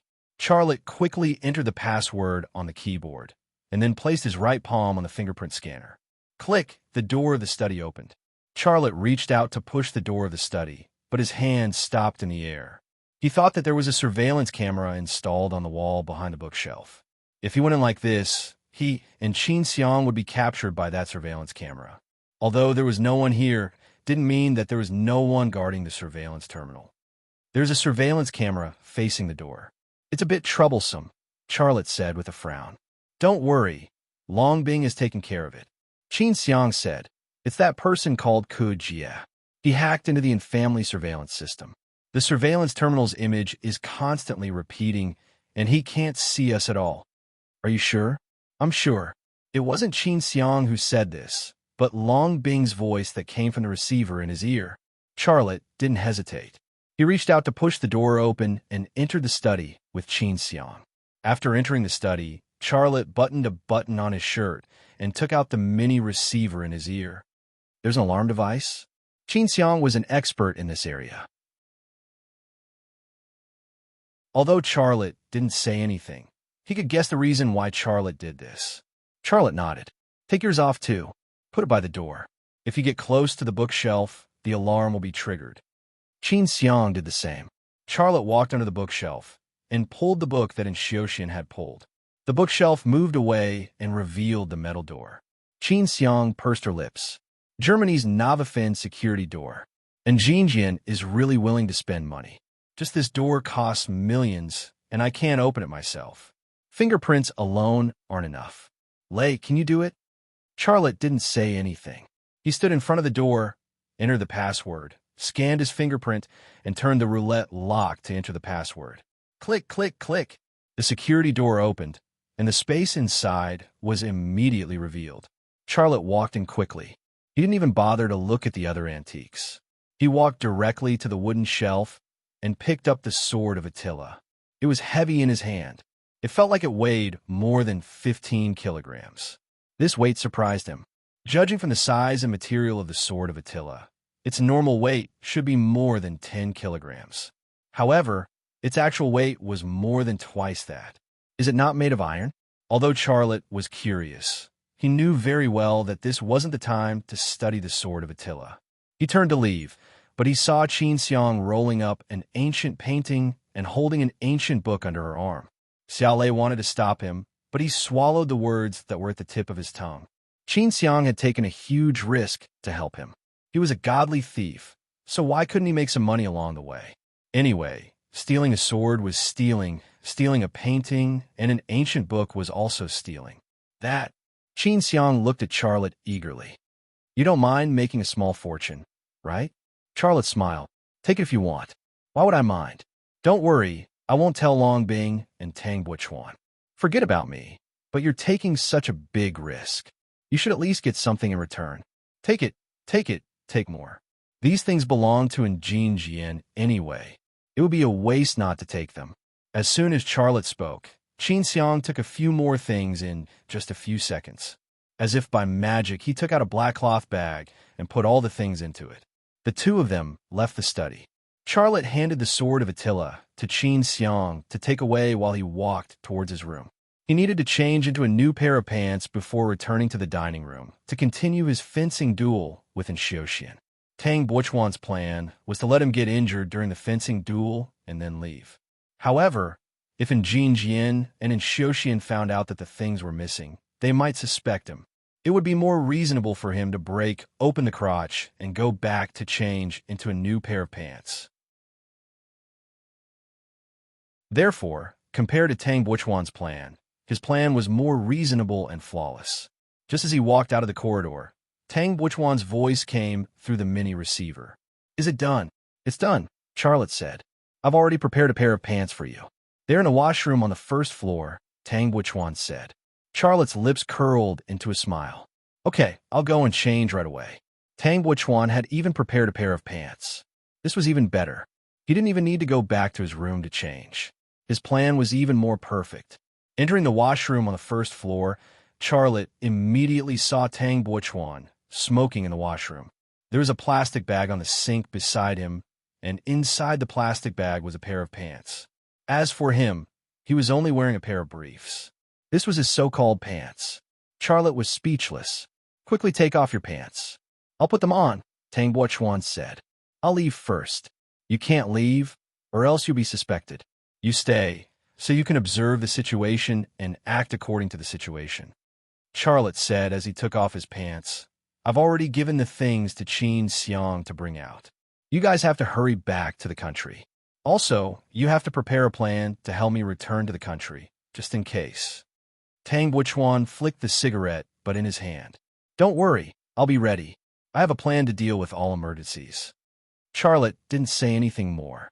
He put on Tang Buchuan's pants and left the washroom. Tang Buchuan's figure was similar to his. The color of his pants was also black, and the style was also a suit, so no one could tell that it was Tang Buchuan's pants. When Charlotte walked into the dinner restaurant, the guests' eyes were focused on him. Some people whispered and didn't hide their disdain in their hearts. Look, that China comedian is here again. He's really thick-skinned. If I were him, I would never come back. It would be shameful to come back. Are China people very thick-skinned? Of course. Otherwise, why would they say that the Dragon Boat Festival is theirs? Haha, that's true. Although Shinta Tianyin couldn't understand those Korean discussions, she could see from their faces that they were mocking Charlotte. She really had enough. She walked over to Charlotte and said, Lei, let's get out of here. Without waiting for Charlotte to speak, and Xiaoxian came over, holding two heavy swords in her hands. Mr. Xia, you really have the courage to come back.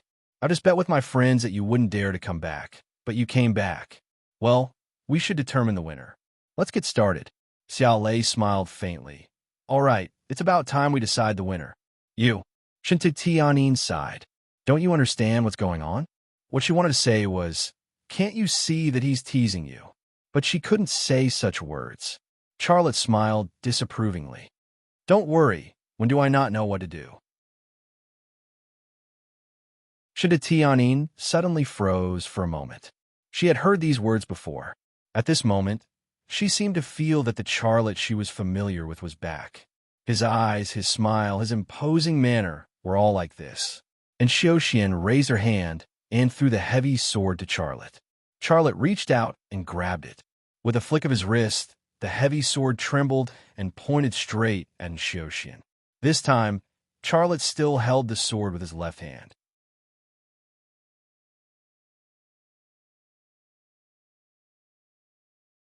Chapter 322. Not bad, but it's useless. And Xiaoxian stabbed at Charlotte with her sword. Charlotte blocked and Xiaoxian's sword, and the two swords collided in the air, making a crisp sound.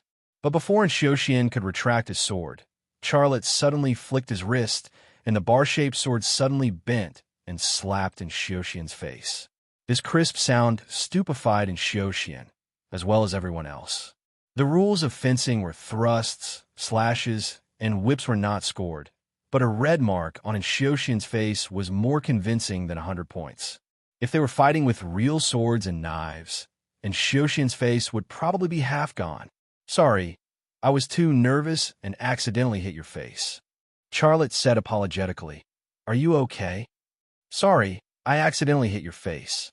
This sentence was actually another slap on Xiaoxian's face.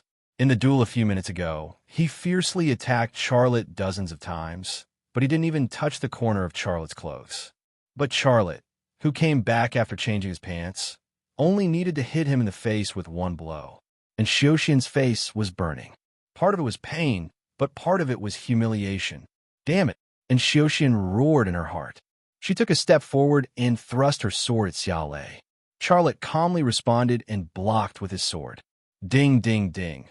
The two swords collided in the air, and the two men's positions were also fluctuating. The duel scene was tense and exciting. Come on, Shinta Tianyin clenched her fists nervously. She wanted to see Charlotte defeat and Xiaoxian, and this moment seemed to come at any time. She stared at Charlotte and didn't even dare to blink. In fact, if Charlotte wanted to end the duel, he could stab Xiaoxian to the ground at any time. But he didn't intend to do that because he was suppressed by Xiaoxian in the previous duel and looked very embarrassed. In the next duel, he defeated Xiaoxian in 2 or 3 moves. Such a huge contrast would inevitably attract the attention of some people. Sooner or later, Jinjian would discover that the sword of Attila had been stolen. It would be unwise to be suspected just because he won the duel beautifully. Therefore, he seemed to be very patient as he fought with Xiaoxian, giving off a feeling that they were evenly matched. If he wanted to win, he had to win with difficulty. As a result, the duel between the two of them continued to play out like this. Xiaoxian was about to stab Charlotte and win the duel, but at the critical moment, Charlotte dodged. Sometimes, when Charlotte was about to stab Xiaoxian, he would be blocked by Xiaoxian at the crucial moment. Fencing was a competitive sport that required a high degree of physical and mental concentration. After a few minutes, Xiaoxian's forehead was already covered in sweat. Although there were no beads of sweat on Charlotte's forehead, he was out of breath. "Defeat that Chinaman," a female guest among the guests shouted in Korean. Just as she finished speaking, Charlotte suddenly leaped forward and stabbed Xiaoxian in the chest. Xiaoxian, who was already exhausted, was stabbed and fell to the ground. Xiaoxian wanted to get up, but Charlotte's sword flashed and landed on his neck. It was only a few centimeters away from stabbing his neck. The entire crowd was silent. No one believed that this duel would end like this. A China kid who was jokingly called a comedian had defeated a Korean fencing champion. Moreover, throughout the entire duel, Xiaoxian did not even touch the corner of his opponent's clothes. Instead, he was slapped in the face. Charlotte put away his heavy sword and reached out to pull Xiaoxian up. "Mr. N, thank you for letting me win." These words fell into Xiaoxian's ears, but it was an embarrassing mockery. His face was extremely gloomy. The gentlemanly thing to do would have been to pull Charlotte's hand and get up. However, he could no longer maintain his gentlemanly demeanor. He brushed away Charlotte's hand and got up by himself. Charlotte shrugged and tossed the heavy sword to Xiaoxian. Jinjian's expression was also very ugly. The Koreans were a people who cared more about their face than the Chinese. Charlotte had humiliated his son in front of so many distinguished guests, which was equivalent to humiliating him as well.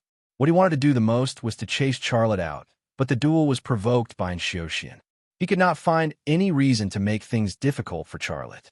To the father and son, Charlotte was definitely a housefly. They could not hit him, so letting this housefly fly around their heads was a disgusting feeling. Shinta Tianyin walked to Charlotte's side with an uncontrollable smile on her face. She moved closer to Charlotte's ear and whispered, "I knew you were stronger than him." Charlotte smiled. It was a ticklish feeling to have her whispering in his ear. Shinta Tianyin and Charlotte looked very intimate, and the guests began to discuss again. "That China fellow is actually quite handsome. What does he do?" "That woman is the female chairman of the Wanxiang Group, a large financial conglomerate in China. That fellow is probably a gigolo she keeps." "There's such a thing? If that's the case, I really feel bad for Xiaoxian. Why would he pursue such a woman?" I also heard it was a mess of discussions. The Koreans' way of thinking was really strange and arrogant at times. Charlotte turned a deaf ear to them. He had already obtained the sword of Attila and regained his lost face. He was in a good mood and did not care about what these people were saying. What are they talking about? Shinta Tianyi's intuition was very sharp. Those people were looking at her and Charlotte, and she could easily guess that they were talking about her and Charlotte. Charlotte smiled. "Do you really want to know? You're so annoying. Tell me," Shinta Tianyin urged. Charlotte lowered his voice. "Those people say that I'm a gigolo you keep." Shinta Tianyin was stunned for a moment, and then she blushed. These guys are really rude. Charlotte and Shinta Tianyin were whispering to each other intimately, which made Xiaoxian's teeth itch. He felt a burning pain on his face. Not only the swollen side of his face that Charlotte had slapped, but his entire face was burning with pain. Just like his father, and Jin, he also wanted to chase Charlotte out. However, when he thought about Shinta Tianin's possible reaction, he did not dare to do so. Let's start the banquet. Su Xiuzhen broke the awkward deadlock. The banquet was very sumptuous, and Jin invited Shinta Tianin to the main table. This table was filled with important people from the political and business circles of Korea, and Xiuxian continued to act as Shinta Tianin's translator, introducing the distinguished guests to Shinta Tianin. The father and son intentionally gave Charlotte the cold shoulder, but Charlotte did not care. He casually found a table and sat down, enjoying the delicacies cooked by the chef, and waited for the banquet to end. When the banquet ended, just when Charlotte thought that Jin and Xiuxian were going to send the guests off, and Jin said, "Everyone here is my friend, and I treat you all like family. I would like to invite everyone to take a look at my collection. I would like everyone to see the armor and saber left behind by my family's ancestors." Some of the male guests cheered, looking very excited. However, Charlotte felt a headache coming on. To him, the best outcome would be for Jin to find out that he had lost his things when he returned to the country. At that time, even if he was suspected, the Yin family would not be able to do anything to him. However, now that he was still in Korea, and Jin found out that Attila's sword and some of his collections were missing, it was not a good thing for him. Shinta Tianin left the table and walked to Charlotte's side. "Lei, we've already seen it. Why don't we go back? I want to talk to you. Why don't we go and take a look as well? I saw quite a few cultural relics that belong to our China, but I don't know how those things got here." Charlotte said, "Okay, if you want to go, I'll go with you."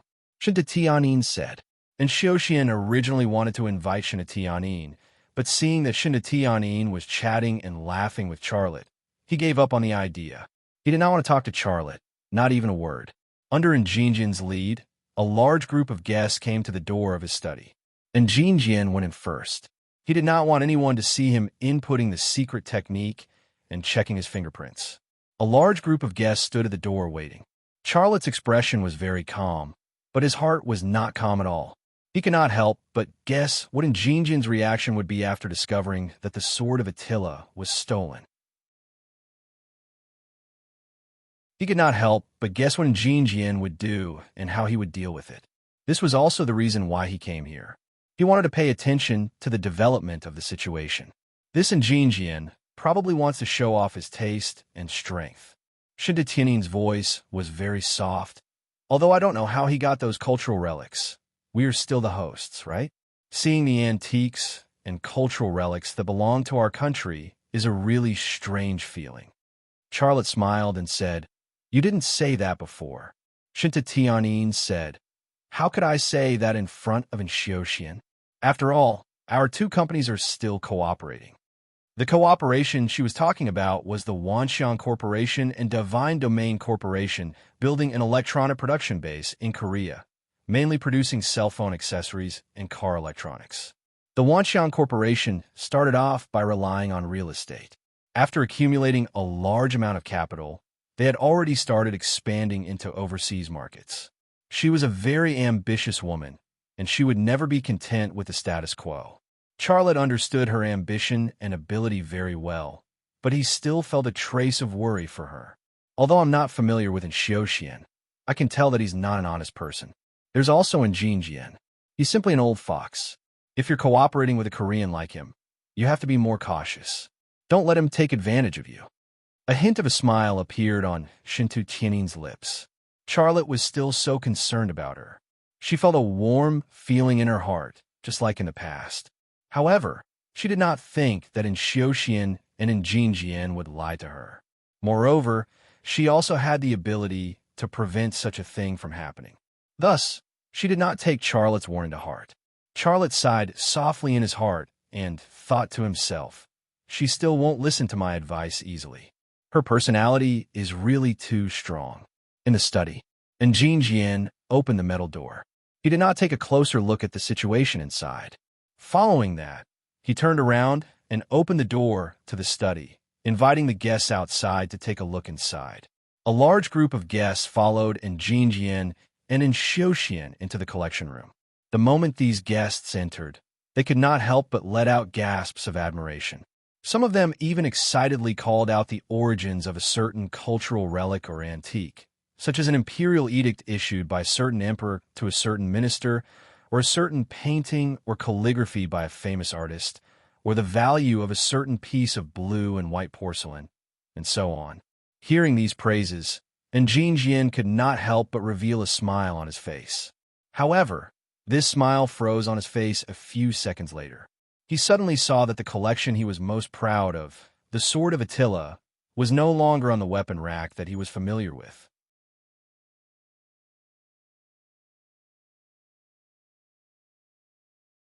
Chapter 323. In Jinjian's collection room, the most precious item was not the armor and blade left behind by the family's ancestor, but the Sword of Attila. One was an unknown minor general from a vassal state of the Qing dynasty, while the other was the famous Xiongnu, King Attila. This was the difference. The Sword of Attila, which symbolized Attila's power and glory, would probably become the hottest topic of discussion in the entire world if it were to be exhibited. However, the Sword of Attila had disappeared.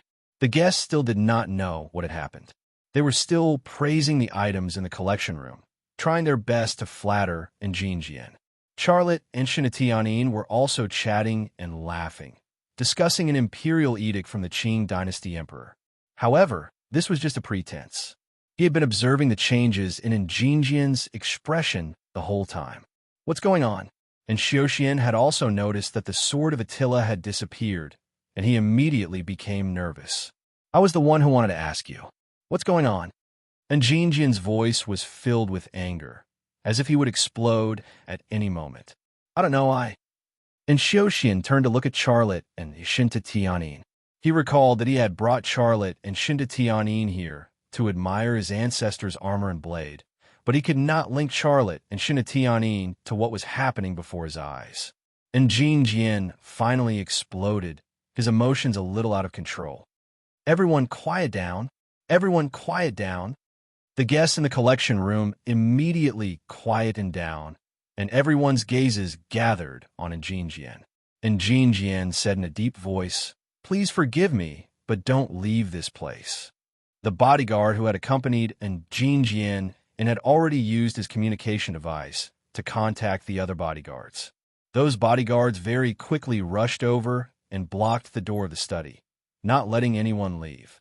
"What's going on?" someone asked. "Why don't we leave this place? Could there be some problem?" Discussions broke out, and the originally quiet scene became lively again. A bodyguard walked in and whispered in Jinjian's ear, "Director and the brother in charge of guarding the study has been knocked out. He's in another room." And Xiuxian also said, "Dad, apart from the Sword of Attila, we also lost a few precious items." And Jinjian's brows were already tightly knitted together. "Did you lose something?" Someone asked in surprise. "Does he suspect that we stole his things? That's funny. Aren't we all in the restaurant? Who does he think we are?" The guests discussed among themselves, and some were even dissatisfied. The guests who were able to attend this banquet were all people of status, and Jinjian's treasures were blocking them in this collection room, so they would definitely feel uncomfortable. Silence. And Jinjian said angrily, "Someone stole my Sword of Attila, and that person might be among you. Before we find out who it is, no one is allowed to leave. They really think we're thieves." Someone said angrily, "Are you kidding me? Is he crazy? Who am I? It's too much to be questioned like this." The collection room was very noisy, and it was impossible to calm down. Charlotte had been observing Jinjian and Xiuxian's reactions without batting an eyelid. Although he looked calm on the surface, as if he was watching the show as if it was none of his business, he was actually very nervous in his heart. If he had left any clues behind during the operation just now and was coincidentally discovered, it would be terrible. Even if he was a godly thief, he couldn't help but feel guilty at this time. How could this be? Shida had a look of surprise on his face. This collection room isn't a place that anyone can casually enter. Who would have such great ability? Charlotte said, "I also find it strange. There's a password and fingerprint, and there's even someone guarding it. The person who can steal things from here must be a godly thief. I'm afraid that they've been watching for a long time. Godly thief? Are there really godly thieves in this world? Shinta Tianin laughed. I really want to see what that godly thief looks like. I think he's very good. Charlotte laughed in his heart and thought to himself, isn't he standing right in front of you? And Xiaoxian walked over. His gaze fell on Charlotte as he probed. Mr. Xia, it's really strange. I brought you and Tianin here to take a look, but our family's most precious collection disappeared. Tell me what's going on. Charlotte frowned. Mister, and what do you mean? And Xiaoxian said coldly, I don't mean anything. I'm just asking. Everyone here is a suspect, and everyone needs to clear their names. What he meant was that he had to give him a reasonable explanation. Charlotte shrugged his shoulders. What do you want me to clarify? Do I need to clarify anything? You have to understand that I didn't ask you to bring me to your collection room. If you didn't bring me here, I wouldn't have known that there was such a collection room in your house. What do you want me to clarify in such a situation? And Xiaoxian's face was gloomy, but he couldn't refute Charlotte's words. He subconsciously wanted to find some trouble for Charlotte, even framing him, but there was no flaw on Charlotte's body. Shinta Tianin was somewhat unhappy. Xiaoxian, do you mean that I'm also a suspect? Do I also need to clarify anything to you? No. And Xiaoxian then said, I'm sorry, Tianin. You know that I absolutely didn't mean that. I doubt myself, but I won't doubt you. If you want to leave, I'll send you away now. Let's go. I think we'd better go to a hotel. Shinta Tianin said, after such a thing happened, I don't want to live here anymore. Charlotte nodded. Okay, let's go to a hotel. But Xiaoxian stopped Charlotte. He can't. Mr. Xia can't leave. Shinta Tianin's brows suddenly wrinkled. Xiaoxian, Lei's my friend. Do you have to do this? And Xiaoxian said, Tianin, please understand.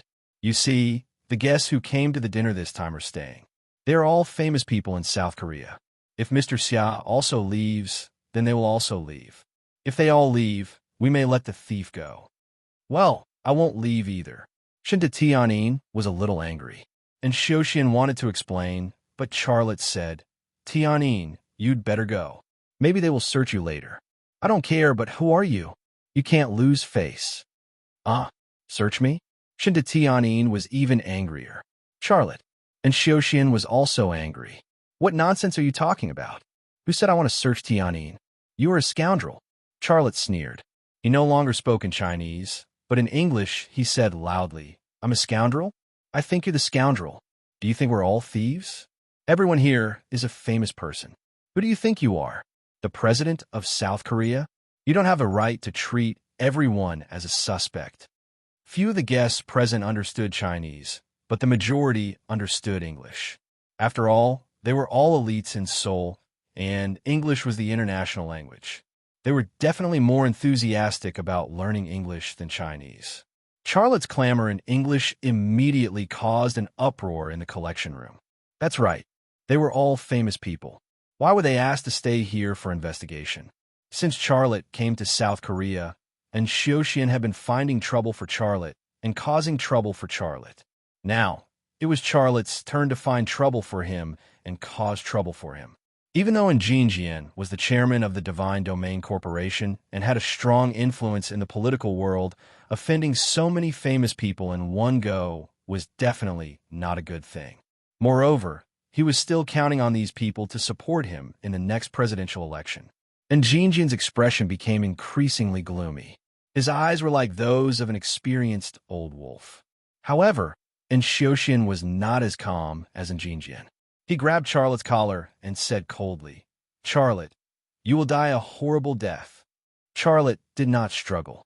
Instead, he said loudly in English, Are you threatening to kill me? I want to call the police. The guests' gazes all gathered on Xiaoxian and Charlotte. They discussed all sorts of topics in private. Xiaoxian, let go of him, and Jinjin said, Everyone, I'm really sorry. I made the wrong decision in a moment of panic. How about this? Let's go to the living room and have a seat. I'll treat everyone to tea and express my apologies. Only then did the guests' resentment subside a little. And Jinjin and Xiaoxian brought the guests to the living room. Charlotte and Tianyin were among them.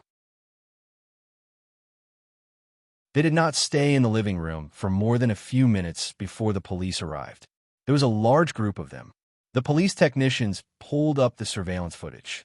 Some of the police officers surveyed the scene, and some of the police officers investigated the guests. Charlotte was clearly given special treatment. A police officer questioned him in English. Charlotte responded calmly and cooperated with the investigation.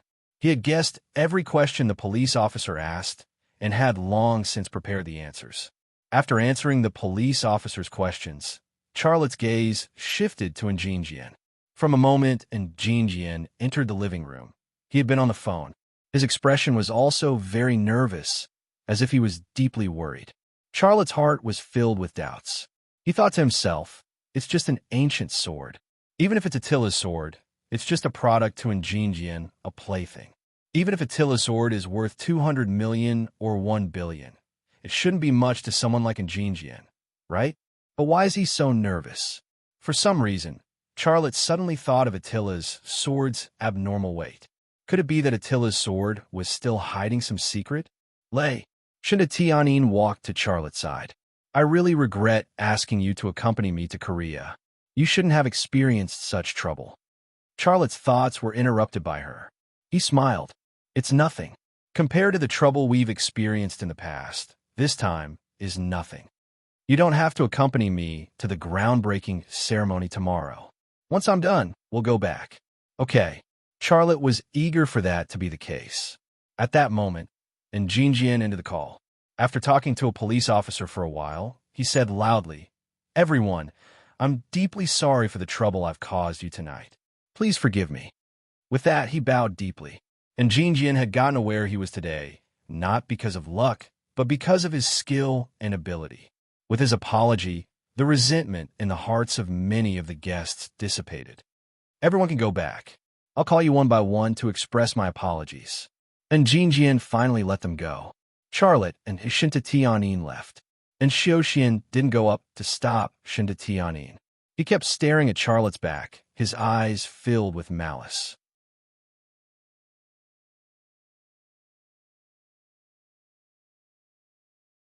Chapter 3:24. After leaving the inn residence, Charlotte and Tianyin checked into the Jiangnan Liuxian Hotel. Charlotte took the key card and opened the door to the room.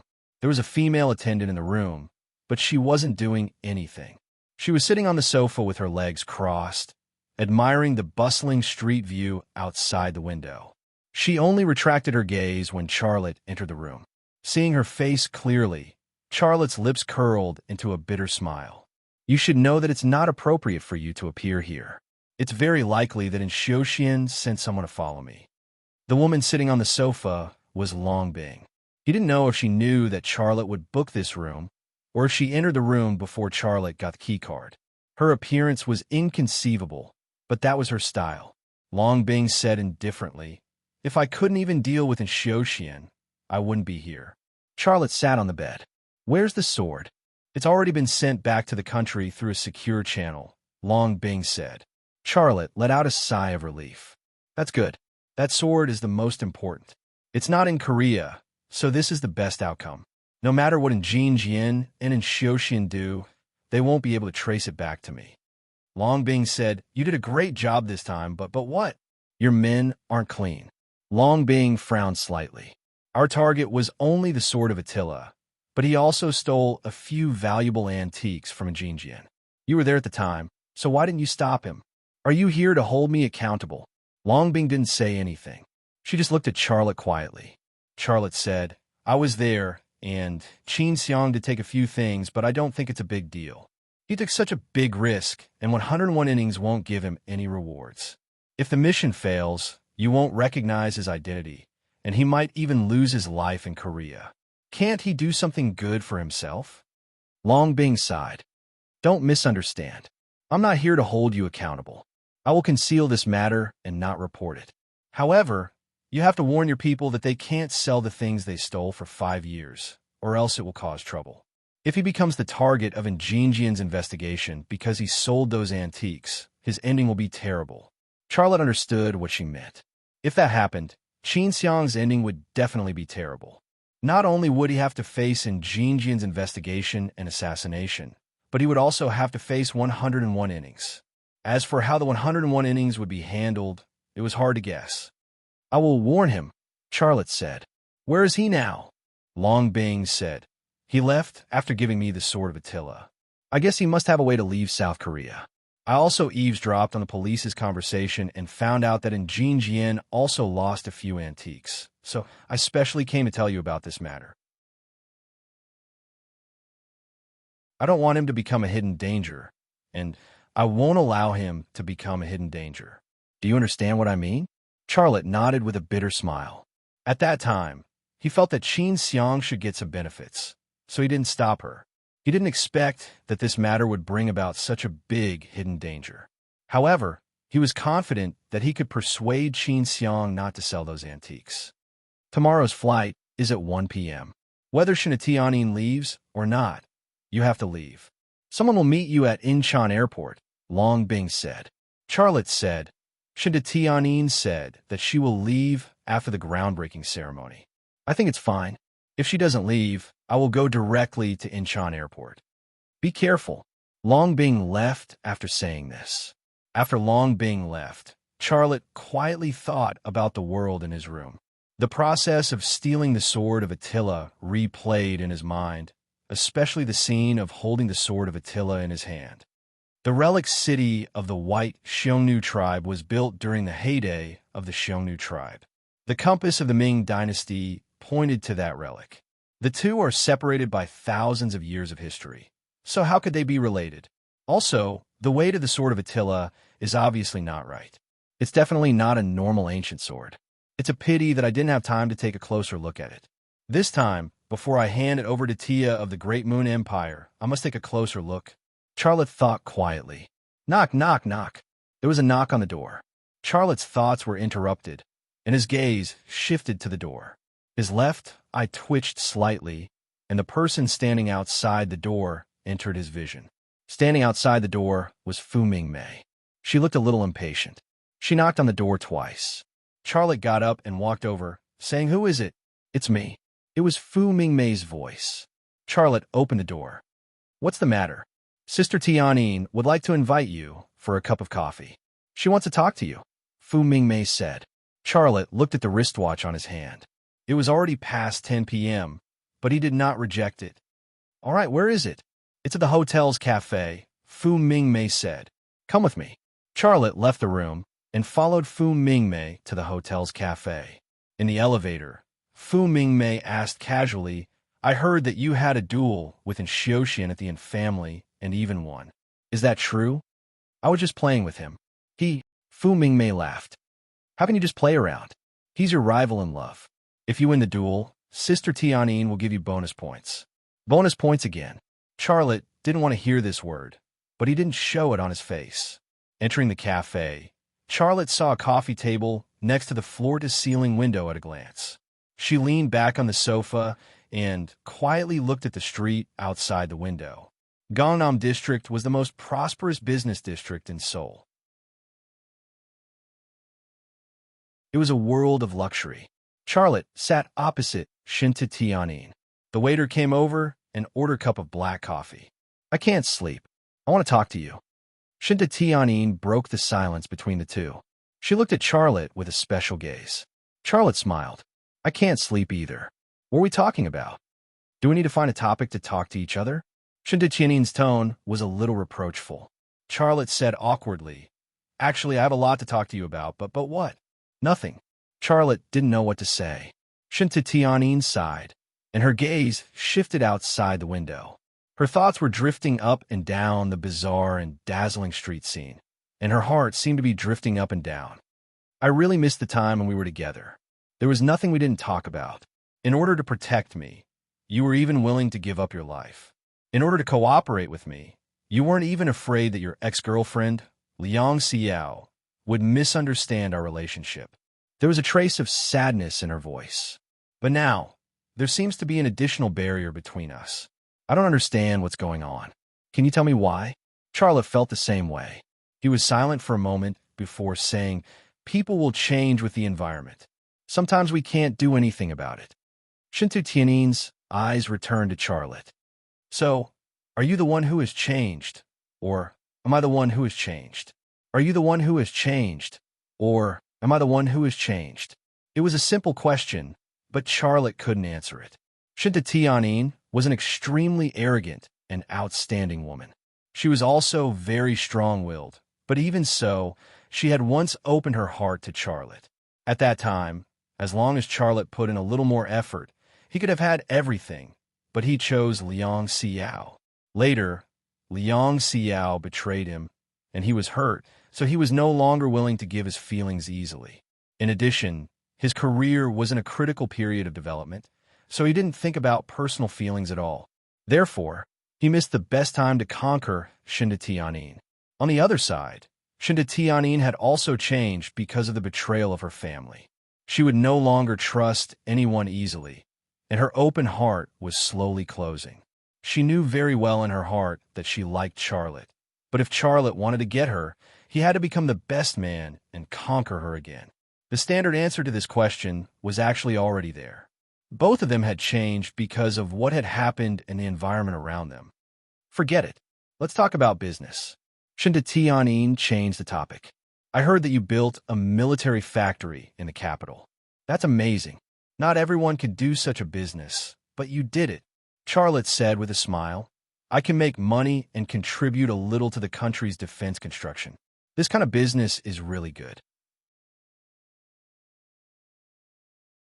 Our country should open up this sector and let more private capital enter. You have entered, and you will become a model. I admire you very much. Let's not talk about my small business. It's not worthy of your attention." Charlotte said, "Let's talk about you. I have wanted to talk to you for a long time." Shinta Tianin frowned slightly. "Do you want to talk to me about Gu Qian?" Her intuition was so sensitive that Charlotte couldn't help but smile bitterly. "Tianin, I know it's difficult for you to accept my opinion, but I still have to remind you. Gu Qian is not a simple woman. I have fought with her for so long. My impression of her is that she is a vicious snake. You used her power to annex the former assets of the Gu family. Will she be willing? I gave her a lot of commission. The relationship between us is just a business cooperation. What's the use of her being unwilling? Tianin, those assets are actually state-owned assets that Gu Dingshan embezzled." "You," Shinta Tianin interrupted Charlotte's words. "I bought them through legitimate channels. There will be no problem. As for you, this is clearly an opportunity for you to expand your company quickly. Why are you so indifferent? You are a man. You should have a man's ambition." Charlotte secretly sighed in his heart. Her character is always so strong. She doesn't listen to other people's advice. He couldn't say what he wanted to say. He tried to persuade her again, but she didn't listen. What's the use of persuading her? Just when the atmosphere between the two of them became awkward, a group of people suddenly came into the coffee shop. There were uniformed police officers and people in plain clothes. The person who led this group of people into the coffee shop was none other than Xiaoxian. Seeing Xiaoxian appear here with a large group of people, Charlotte immediately became vigilant. "Why is he here?" Shinta Tianin frowned. At this time, Xiaoxian noticed Shinta Tianin and Charlotte sitting by the floor-to-ceiling window. He strode over. The large group of people he brought, the police and bodyguards, intentionally or unintentionally dispersed, and then surrounded Shinta Tianin and Charlotte. "Those who come are not good, and those who are kind don't come."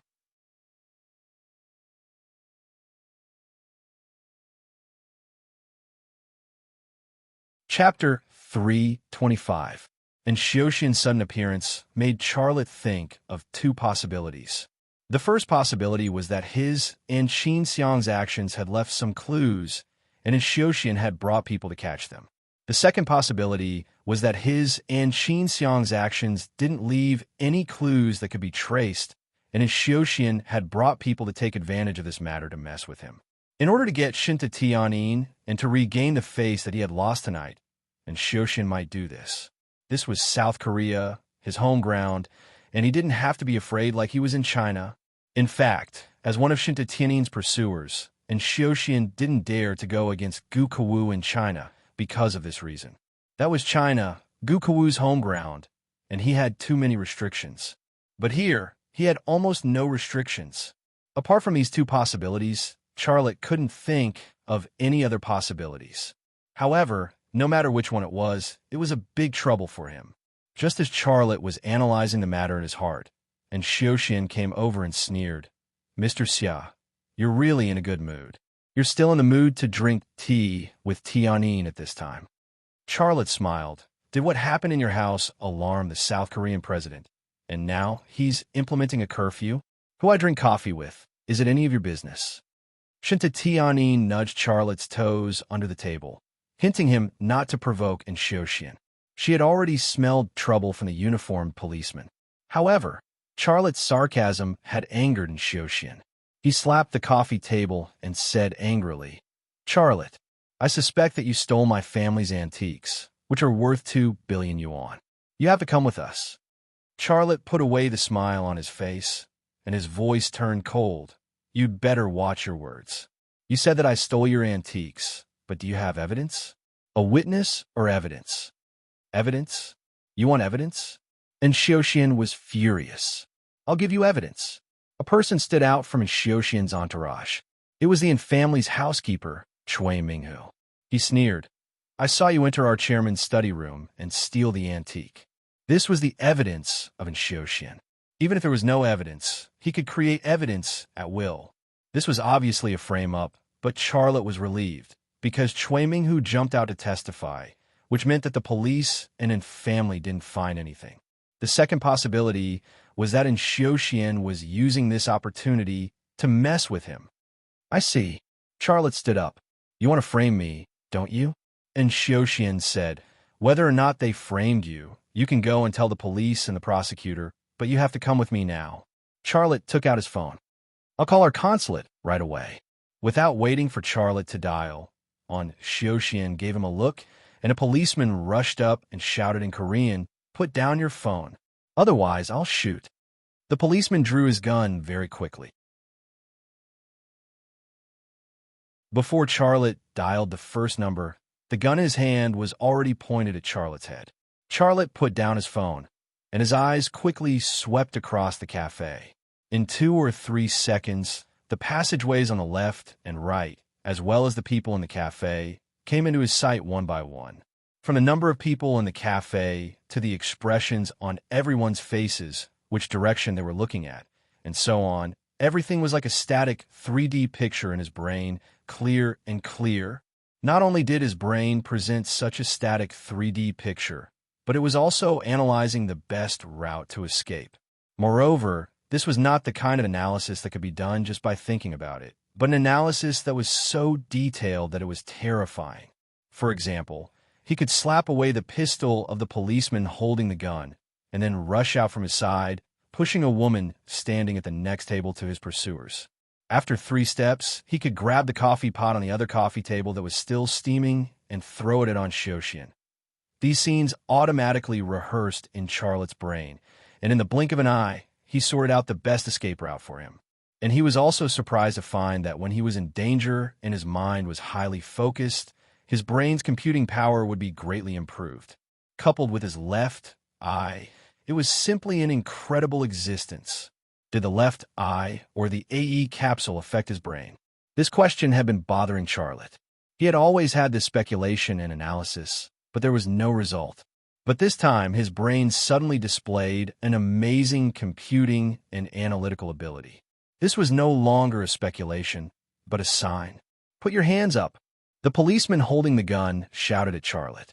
Charlotte looked away, and his expression was calm. Shinta Tianyin couldn't hold it in any longer. She grabbed the coffee cup on the table and smashed it on the ground. She said angrily, "And Xiaoxian, that's enough." Tianyin. And Xiaoxian had obviously never seen Shinta Tianyin so angry before, and his heart suddenly felt a little guilty. "Charlotte is my friend, and also the benefactor of my Shinta family. If you treat him like this, where do you put me?" Shinta Tianyin lost control of her emotions. She raised her hand and pointed in Xiaoxian's nose. "I'm giving you 2 choices now. One is that you take the people and leave, and I'll pretend that nothing happened. Two is that you take Charlotte away, and I'll immediately withdraw my investment. Our cooperation project will immediately be interrupted. And Xiaoxian was stunned on the spot. After a while, he said, Tianyin, for such a thief, you actually want to interrupt the cooperation project between our two families? That's a billion-dollar project. Have you thought about it clearly? Shinta Tianyin said coldly, You know my character, and I won't change my decision. Two choices, 1 minute to think about it. I'll wait for you for a minute. At this moment, Shinta Tianyin was like a real queen of a country. Her aura was so strong that no one could compare to her. Charlotte couldn't help but look at her, and his heart was filled with complicated feelings. Regardless of his and Shinta Tianyin's views and even positions, she was willing to lose a billion-dollar international project for him, which was enough to move him. Tianyin, calm down, I have evidence. And Xiaoxian didn't give up. I said 1 minute. Shinta Tianyin said, Mingmei, start the timer. Fu Mingmei then raised her wrist and stared at the watch on Hao's wrist. 1 minute, without giving anyone any room for discussion, and without leaving any room for negotiation. This was Shinta Tianyin's dominance. At this moment, and Xiaoxian looked in a direction in the coffee shop. What does he want to see at this moment? Charlotte's heart skipped a beat, and he also looked in that direction with the corner of his left eye. In the corner of the coffee shop sat an old man with a half-bald head, and the remaining blonde hair was like a hat without a top on his head. He had an expressionless face, deep eye sockets, and a pair of rimless glasses on the bridge of his nose. His eyes shone through the lenses, and it was hard to hide his gloominess. This old man was ordinary, and he even looked a little thin, but he gave off a very dangerous feeling as he sat there. Who was this old man? Charlotte was no longer satisfied with peeping at the old man with the corner of his left eye. He slightly adjusted the direction of his eyes and looked directly at the old man. His left eye twitched slightly, and he saw everything about the old man. The old man had a gun, a communicator, and a mini receiver in his ear. What was even more strange was that the hair on his head was actually a wig, and even his baldness was fake. Then, Charlotte used his X-ray vision to see the old man's ID. He was from a CIA Goodson. At this moment, Charlotte understood that Xiaoxian wasn't just here to cause trouble for him, and the so-called framing was also fake. Everything that was happening in front of him was being manipulated by the CIA behind the scenes. The situation that Charlotte was most worried about had happened, but he didn't expect the CIA to come so quickly and even involve in Jin Jian and in Xiaoxian. Now that the CIA was involved, it didn't matter whether Xiaoxian had any evidence or not. Even the missing sword of Attila could be ignored, because the CIA's target was him. Just as Charlotte used his left eye to see through Goodson's X-ray vision, Goodson nodded slightly. It seemed to be a secret signal, and Xiaoxian then said, Tianyin, I'm really sorry. Korea is a country governed by law, and anyone who breaks the law has to pay the price. Although Charlotte is your friend, he has to go back with the police to assist in the investigation. You are a reasonable person, and I believe you will understand me. Looks like you've made your decision. All right, I've also made my decision. The collaboration project between the Wanxiang Group and the Divine Domain Group is canceled. Shinta Tianyin's expression was very ugly. No one had ever rejected her like this, but Xiaoxian had. Charlotte knew the truth behind this matter.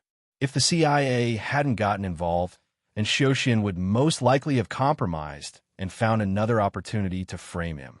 In that case, not only would he have given face to Shinta Tianyin, but he would also have been able to recover the Divine Domain Group's losses. But now that the CIA was involved, the CIA wouldn't care about a billion-dollar project. Japan and Korea were practically vassal states of the US, and they were like puppets. The CIA definitely had extremely high authority in Korea, including the use of police force, weapons, and intelligence assistance.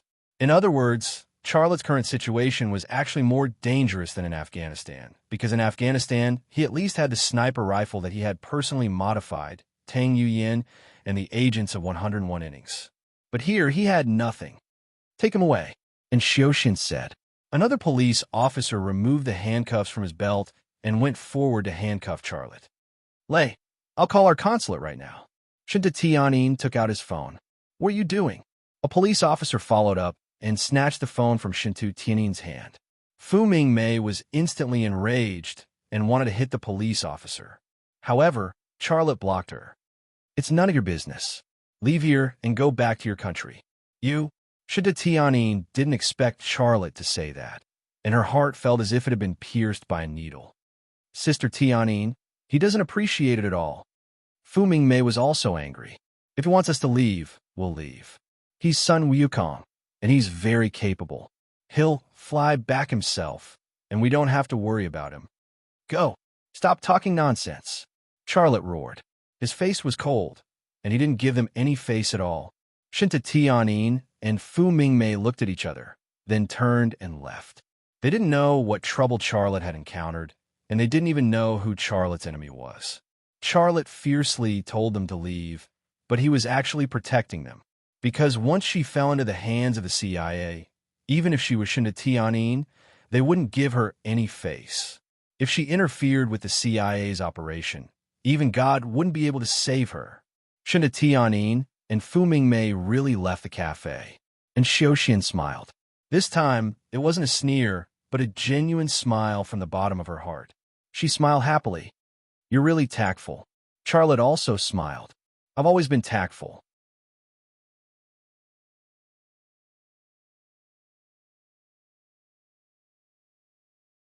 Chapter 3:26. Just as Charlotte and Xiaoxian were talking, a few extremely burly black and white men appeared at the doors on both sides of the cafe. Without using X-ray vision, Charlotte knew that these people were from the CIB and that he was surrounded. He knew very well that he couldn't even count on 101 innings at this time. Even if Long Bing and Tang Buichuan were here, it wouldn't help. He could only rely on himself. Charlotte's left, I was observing, and his brain was analyzing and calculating. Charlotte, you're finished, and Xiaoxian said with a smile. But you did a great job driving Shinta Tianyin away. In her eyes, you've become an unreasonable person, and I will replace you and take care of her for the rest of your life. Haha. Charlotte turned a deaf ear to such humiliating words.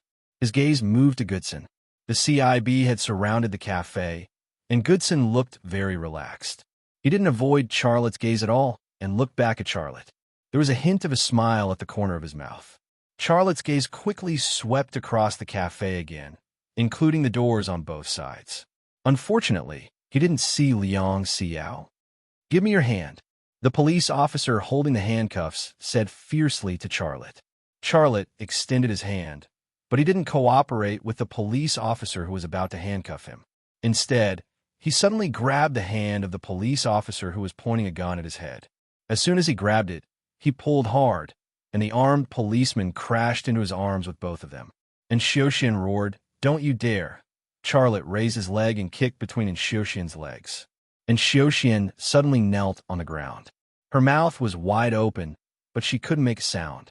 The sudden change immediately agitated the CIB surrounding the cafe, and no less than 10 CIB officers rushed into the cafe. But the first to react were the police officers standing next to Xiaoxian. They pulled out their guns and roared. In an instant, the scene became chaotic. Bang, bang. 2 gunshots rang out. The tempered glass of the floor-to-ceiling window shattered. The customers and waiters in the cafe screamed. Some ran away, and some lay on the ground. Catch him. Goodson suddenly realized what Charlotte wanted to do and panicked. Bang, bang, bang. A black man opened fire decisively. He fired 3 shots in an instant, but all 3 bullets hit the police officer who was being held hostage by Charlotte. The 3 bullets hit the policeman's chest, abdomen, and thigh. Because he was wearing a bulletproof vest, no blood spurted out of his chest and abdomen, but blood spurted out of his thigh. The policeman who was shot also cried out in pain. At that moment, Charlotte suddenly pushed the officer who had been shot forward. While the officer was blocking his front, he turned around and jumped out of the floor-to-ceiling window that had no glass. This was the 5th floor with a vertical height of about 20 meters. From such a height, Even a rabbit would break all the bones in its body, let alone a human. But at such a height, Charlotte jumped down without hesitation. The moment his body flew out of the floor-to-ceiling window, Charlotte's right foot kicked the windowsill. Under the effect of the rebound, his body suddenly plunged to the left. When the rebound was about to disappear, he suddenly reached out and hugged the drainage pipe that extended from the roof to the ground. The drainage pipe shook and almost fell off the wall. Charlotte's hands loosened, and his body suddenly fell. In the blink of an eye, he slid down to the next floor. When he was about to touch the fastener that fixed the drainage pipe to the wall, he grabbed the fastener with both hands, stepped over the fastener, and then let go again. This series of actions was complicated and thrilling, but it only took 2 or 3 seconds. This escape route was a route that Charlotte's left eye and brain had analyzed and evolved. His left eye saw through the drainage pipe next to the floor-to-ceiling window, and his brain analyzed what to do and the possibilities. And he did the same. Although it was a great risk, he had no other choice. In the blink of an eye, Charlotte slid down to the 3rd floor.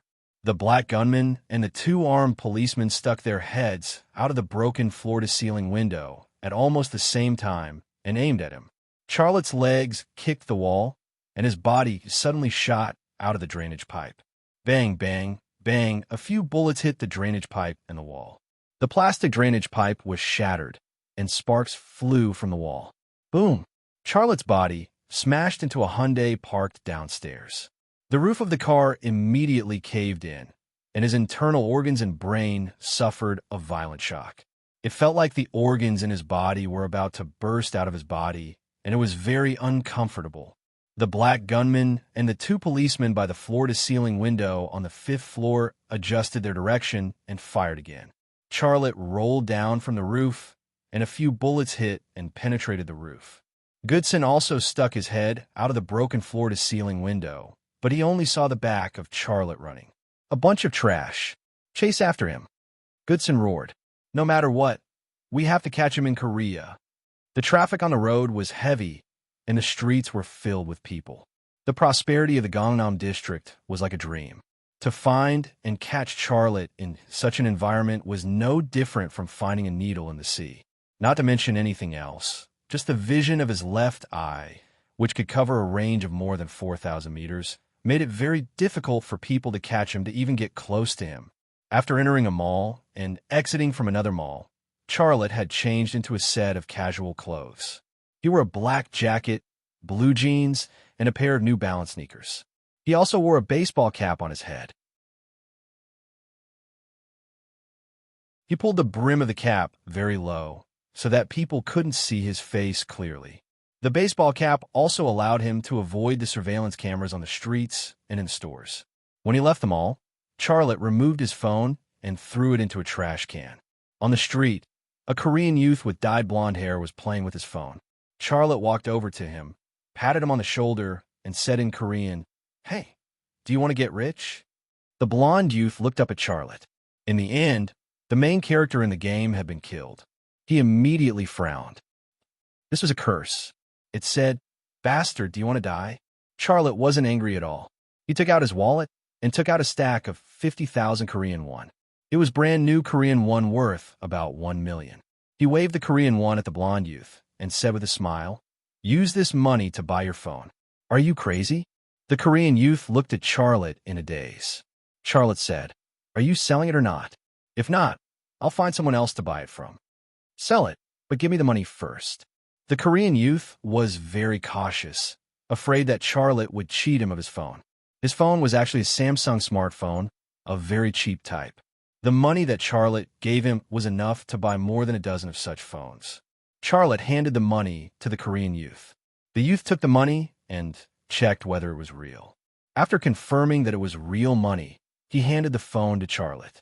However, after Charlotte took the phone, he turned around and ran away. He was afraid that Charlotte would go back on his words and ask for the money back. Charlotte took the phone and mixed into the crowd. As he walked, he dialed Longbing's number. "Where are you?" Longbing's voice was very anxious. "I can't get through to you. Our people found people from the CIA in the hotel. I'm on the street. It's safe for the time being," Charlotte said as he walked. I want to leave Korea. Arrange it for me. You can't go to Incheon Airport. Go by water. Where are you now? I'll pick you up right away. It was Longbing's voice. Charlotte looked at the street sign and said, I'm on the street next to Bonjin Temple. It's safe there. I'll be there right away. Longbing hung up. Charlotte put away the phone and observed the situation on the street. A police car came roaring. Charlotte lowered his head and walked forward. The police car drove through the street and didn't stop. Even so, Charlotte still felt very nervous.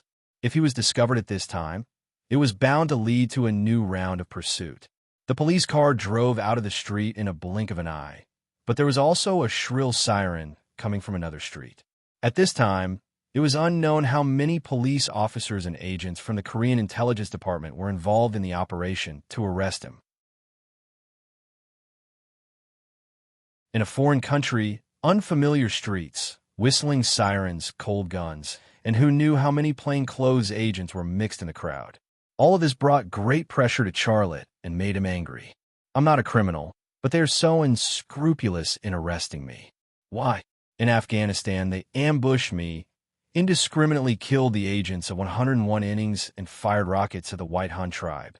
Who gave them the right to do that? Well, one day I'll make them pay. A ball of anger ignited in Charlotte's heart. There are laws in this world, but even in the United States, which claim to have the most perfect laws, there were people and organizations that ignored the law and even went above the law. The CIA and AE Research Center were obviously one of them. To fight against such an organization, Charlotte was still too weak. But in his heart, a seed of revenge had been planted. Ring, ring, ring. Ring, ring, ring. His phone suddenly rang. Charlotte hurriedly took out the phone.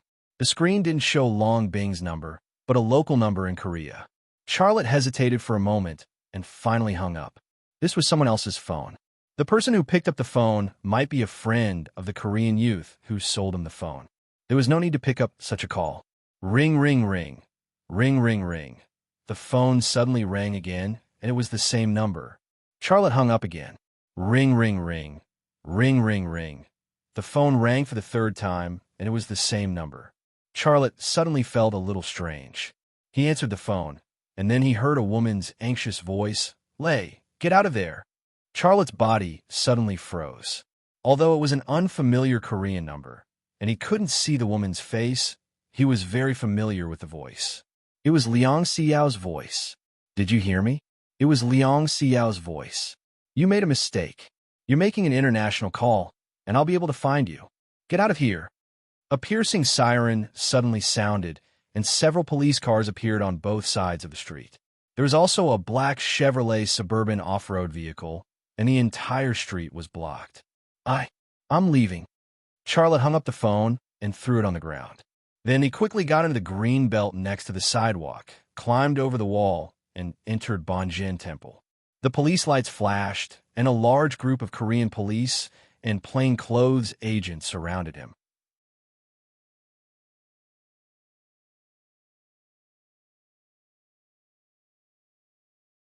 Chapter 327. Entering Bonjin Temple. Charlotte ran, with the corner of the wall in his hand. The police sirens behind him were ear-piercing, and the sound of scolding was incessant. The nerves in his entire body were stretched taut. The ability of his left eye had been awakened. Dark corners behind walls, windows on tall buildings, and so on, everything within a radius of 1,000 meters was under his control. On the left, a few hundred meters away, 2 Korean police cars were knocking on the gate of Bonjin Temple with his photo. On the right, 50 meters away, a police car drove past the wall, and a Chevrolet Suburban carrying a CIA agent. And in front of him, a helicopter was quickly approaching. There were people in the sky and on the ground trying to capture him. It was a trap. But no matter how big the net was, it had holes. Just as the Chevrolet Suburban drove forward, Charlotte turned to the wall on the right and leaped onto the wall. He leaned against the wall and waited until the Chevrolet Suburban turned the corner before jumping off the wall. He crossed the street and snuck into the slums, which had a more complicated terrain. Just as he left, the helicopter roared over, and its bright searchlight swept across Bonjin Temple.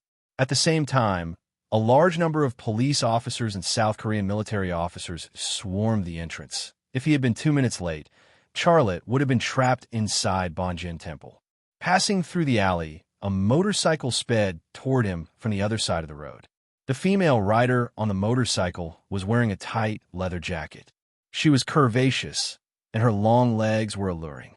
She was wearing a helmet, so her face couldn't be seen, but Charlotte still saw the face hidden under the helmet. It was Liang Xiao's face. The motorcycle stopped by the side of the road. Liang Xiao pulled up the windshield and said anxiously, "Get on." Charlotte hesitated but didn't move. He had been betrayed once, and he didn't want to be betrayed a second time.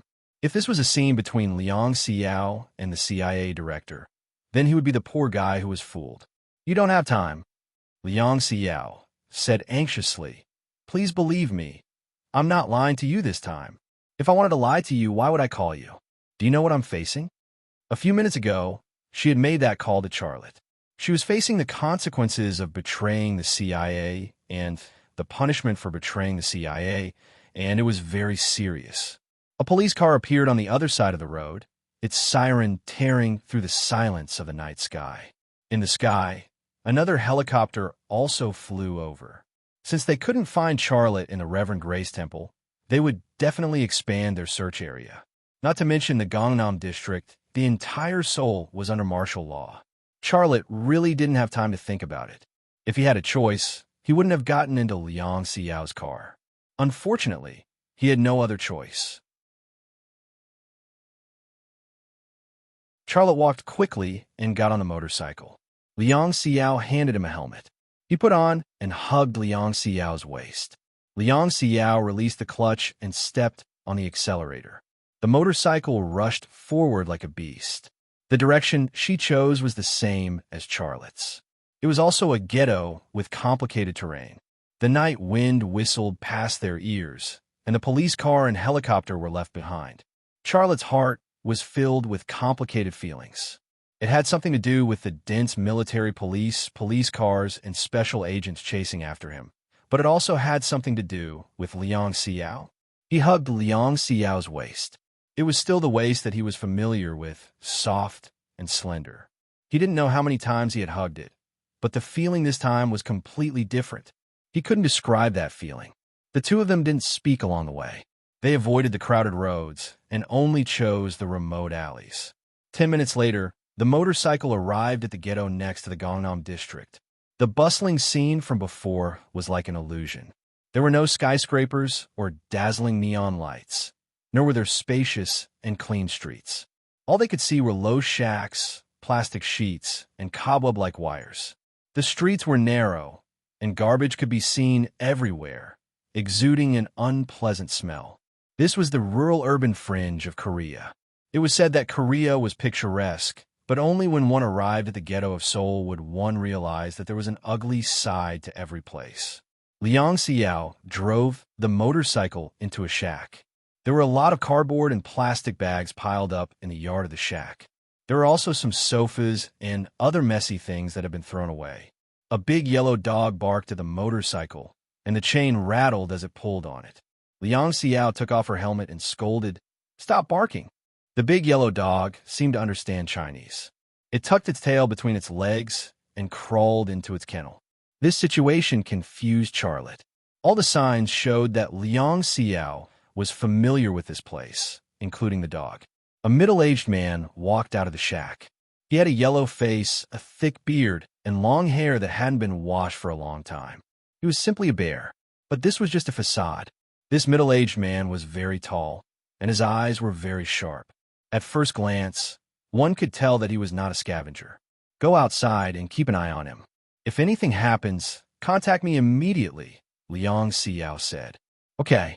The middle-aged man responded, turned around, and left the shack. Only then did Charlotte jump down from the motorcycle. He looked at the back of the middle-aged man and asked, "Who is he?" "A person who should have disappeared from this world, but I saved his life," Liang Xiao said. "His name is Pu Jinlong. You can trust him." Charlotte's eyes moved to Liang Xiao's face. "What about you? Should I trust you?" Liang Xiao suddenly fell silent. She avoided Charlotte's eyes, and her eyes were full of sadness and guilt. She could feel that Charlotte had given her his true feelings and shared everything he could with her, but she had hurt him. Now, faced with this question, she did not know how to answer. "Do you want to answer me?" Charlotte asked. "You want to know the answer." Liang Xiao looked up at the night sky and said, "Let's go inside and talk. The United States satellite technology is very scary now. If we keep standing under the sky and talk, we might be discovered." Charlotte sighed in his heart and followed Liang Xiao into the shack. The environment of the shack was very bad. The instant noodle bowls on the small square table had not been cleaned for at least a few days. There were a few flies flying around them. The floor in the corner of the shack was slightly cleaner, but it was not much better. Men's clothes and socks were thrown there, and the smell was worse. Liang Xiao frowned. This guy doesn't even know how to clean up. How can people stay in such a dirty place? You're still so clean. In the past, you always kept your room very clean. As long as I was in your house, you would prepare a clean pair of socks for me every morning, Charlotte said calmly. Those images also appeared in his mind. Although such a long time had passed, he could not forget the good times he had with Liang Xiao. Liang Xiao suddenly turned around and threw herself into Charlotte's arms. She wrapped her arms around his neck and kissed his lips fiercely. She did not care about all of this. What senior CIB intelligence officer? What AE capsule? She just wanted to go back to that time. Her lips were still so soft and delicate, and the fragrance from between her lips and teeth was still so charming. Her chest was still so full and firm, and it pressed hard against his chest. This feeling was also very familiar to him. Also, her pair of impeccably perfect legs would always bring back memories of her body.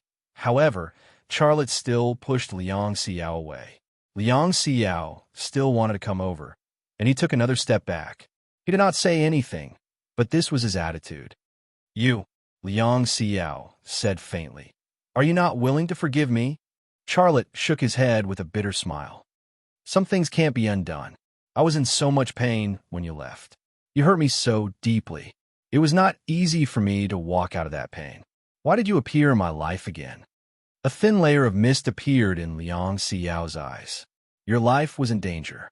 How could I watch you die?"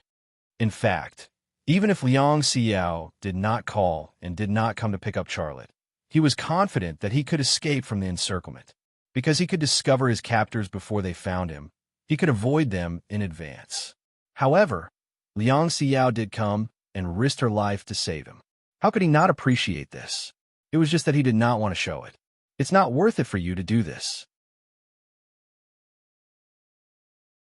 Do you think it's a trap? If you don't believe me, you can kill me. Liang Xiao took out a gun, turned it upside down, and handed a pistol to Charlotte. Charlotte walked past her, not even want to look at the gun. He sat on the floor and lightly said, "Put the gun away. If I wanted to retaliate against you, I wouldn't have let you go in China." A tear fell from Liang Xiao's eye. She wiped the tear with her sleeve while she put the gun away. "When can I leave here?" "Tomorrow morning," Liang Xiao said. "I've arranged it for you. Pu Jinlong will drive you to Pusan port tomorrow morning, and you can go back to China by water."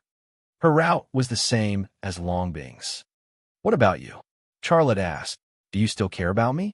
Liang Xiao smiled bitterly. "You don't have to worry about me. I won't be in trouble. You said that the phone has been monitored. If you call me, won't the CIA be able to find you?" I said, "Don't worry about me." Liang Xiao's emotions were a little out of control. Charlotte was also silent, and his heart was heavy. Even if Liang Xiao would be investigated by the CIA, or even face worse results, what could he do? He could not take her back to China. With her identity, once she returned to China, she would even face the death penalty. "I'm sorry." Liang Xiao took a deep breath. "I shouldn't have spoken to you like this. It's nothing. Why do you work for 101 innings? Liang Xiao looked straight at Charlotte. "Isn't it good to be an honest businessman? You can be with Shinta Tianin. She is a very good woman. Your life can be very happy, but you chose such a path. Tell me why?" Charlotte smiled bitterly. "Do you think I don't want to live like that? From the moment I took the AE capsule, I was destined not to live an ordinary life. The AE Research Center will not let me go, and the CIA will not let me go. So you appear in my life. One of the reasons I work for 101 innings is to find a place that can protect me. Liang Xiao was silent for a long time and suddenly smiled. Life is so helpless. Forget it. Let's not talk about these unhappy things. It's rare for us to be together. Why don't we have a drink? We haven't had a drink together for a long time. Okay, let's have a drink. Charlotte found it hard to refuse. Just then, the big yellow dog outside the shed barked.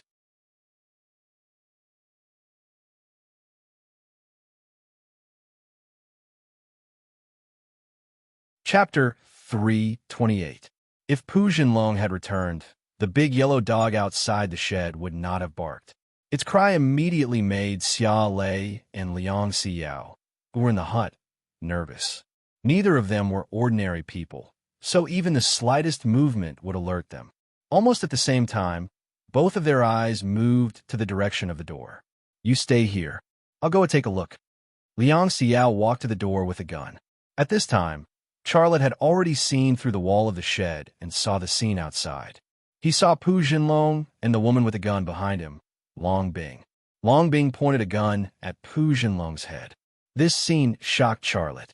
He hurriedly stood up and grabbed Liang Xiao's hand. Go, you? Liang Xiao looked at Charlotte in surprise. At the same time, Charlotte's reaction suddenly made her nervous. I don't have time to explain to you. Go, or you won't be able to leave. Charlotte was very anxious. If Long Bing came in, there would only be one thing that would happen. Either she would kill Liang Xiao, or Liang Xiao would kill her. He would not accept either of the two women's deaths. What made it even more difficult for him was that once the two women started a gunfight, who should he help as he was stuck in the middle? Liang Xiao was a smart woman. She quickly guessed something. She tentatively said, Is it someone from 101 innings? Long Bing? Charlotte nodded and stared at the wall of the shed. Outside the shed, Long Bing had taken Pu Jinlong into the yard. The big yellow dog pounced on them. Long Bing shook her gun with a silencer.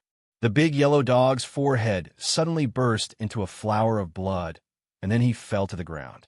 Pu Jinlong just wanted to show signs of escaping, but before he could do anything, Long Bing's gun was pressed against the back of his head. The sound of the gun with a silencer was very soft, but Liang Xiao still knew what had happened outside. She was still unwilling to believe that Long Bing would chase them here. She stared straight at Charlotte. Why is she here? I don't know. Don't ask. Go. Charlotte couldn't help but push her to the back door of the shed. Liang Xiao smiled. You care about me. Xiao Lei was angry and a little out of control. With a wave of his hand, he slapped her perky butt. Let's go. This slap was more effective than 100 words. Liang Xiao suddenly leaned over and kissed Charlotte. Then, she opened the back door and disappeared into the night. Charlotte was stunned for a moment before he came back to his senses. He didn't know why he slapped her, but perhaps it was a habit. In the past, he often slapped her plump body. But at that time, she was still his girlfriend, and their relationship wasn't like this now. However, he didn't waste any more time. He closed the back door and walked to the front door. Don't mess around. We're not enemies. Outside the door, Pu Jinlong was still explaining to Long Bing. Long Bing said in a low voice, Open the door. As soon as she finished speaking, Charlotte opened the door. The moment he was at the door, Long Bing aimed the muzzle at Charlotte. When she saw that it was Charlotte, she moved the muzzle to Pu Jinlong's head and began to observe the situation in the shed from the corner of her eyes. Charlotte said, Put the gun away. He saved me. He's not an enemy. He saved you? Long Bing was suspicious, but she still let go of Pu Jinlong. Yes, I paid him. Charlotte couldn't find any other explanation. Long Bing entered the hut and vigilantly scanned the situation inside the hut. Women liked a clean and comfortable environment. She and Liang Xiao were the same. Pu Jinlong's house was dirty and smelly. She didn't want to stay there for another minute. After making sure that there was no one in the house, she left. Let's go. Pu Jinlong glanced at Charlotte, but didn't say anything. He was guessing something in his heart. Obviously, he wasn't guessing where Liang Xiao went. He didn't need to guess to know the answer. He was guessing the relationship between Charlotte, Liang Xiao, and Long Bing. However, he obviously couldn't guess it. Charlotte followed Long Bing into the depths of the slums. The route that Long Bing chose was all dark without streetlights. From time to time, they would encounter a drunk man lying on the ground or a couple making out on the side of the road. The scene was quite embarrassing. How did you find me? After leaving Pu Jinlong's shed for some distance, Charlotte still asked. Long Bing said, "Do you remember that we had a meal together before we left?"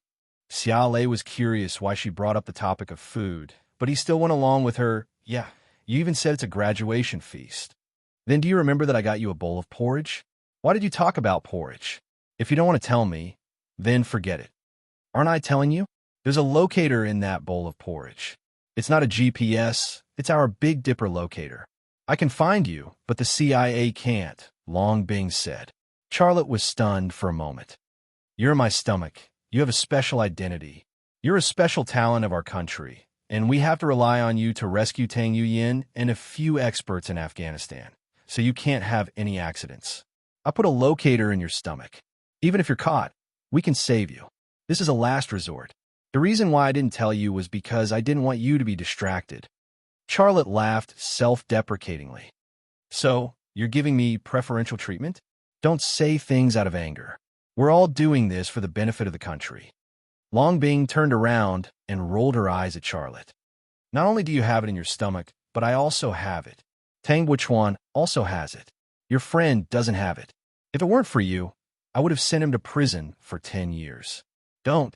Let's talk about something else." Charlotte was now regretting allowing Qin Xiang to steal a few more antiques. If she wasn't allowed to sell them, it would be a hot potato in his hands. "Okay, let's talk about something else. Anyway, we still have to walk for a while." Long Bing said, "Why don't we talk about Liang Xiao?" Charlotte was stunned for a moment. He secretly had a headache. Could it be that Long Bing had found traces of Liang Xiao? "What? You don't want to talk about it? Why did you mention her?" Charlotte bit the bullet and said, I don't want to talk about her anymore." Long Bing suddenly stopped and stared at Charlotte. Charlotte felt a little guilty under her gaze. "What are you doing?" Long Bing nodded. "You're very smart, smarter than anyone I've ever met. But you made a big mistake. That is, you dated Liang Xiao. Do you think I can't find out the real identity of Liang Xiao? She suddenly left China, and then her father, Liang Zhengchun, also left China and went to the United States. This is not a coincidence. My intuition has always been very accurate. I feel that there must be something wrong. So, I specially investigated Liang Xiao. Guess what I found about her?" Charlotte couldn't explain anymore. His head was buzzing, and he couldn't work normally. "Are you going to tell me, or should I say it?" Long Bing's eyes were full of temptation. "Say myself?" Charlotte couldn't accept what Liang Xiao wanted from him. If he let Long Bing say it herself, he might be suspected by her and even lose her trust. How to choose? This was really difficult for him. The atmosphere between the two of them became heavy and awkward. However, it was this short silence that gave Charlotte a chance to adjust his brain. Once his brain calmed down, his thinking speed was also extremely fast. Almost at the same time, his brain sent a command to his left eye.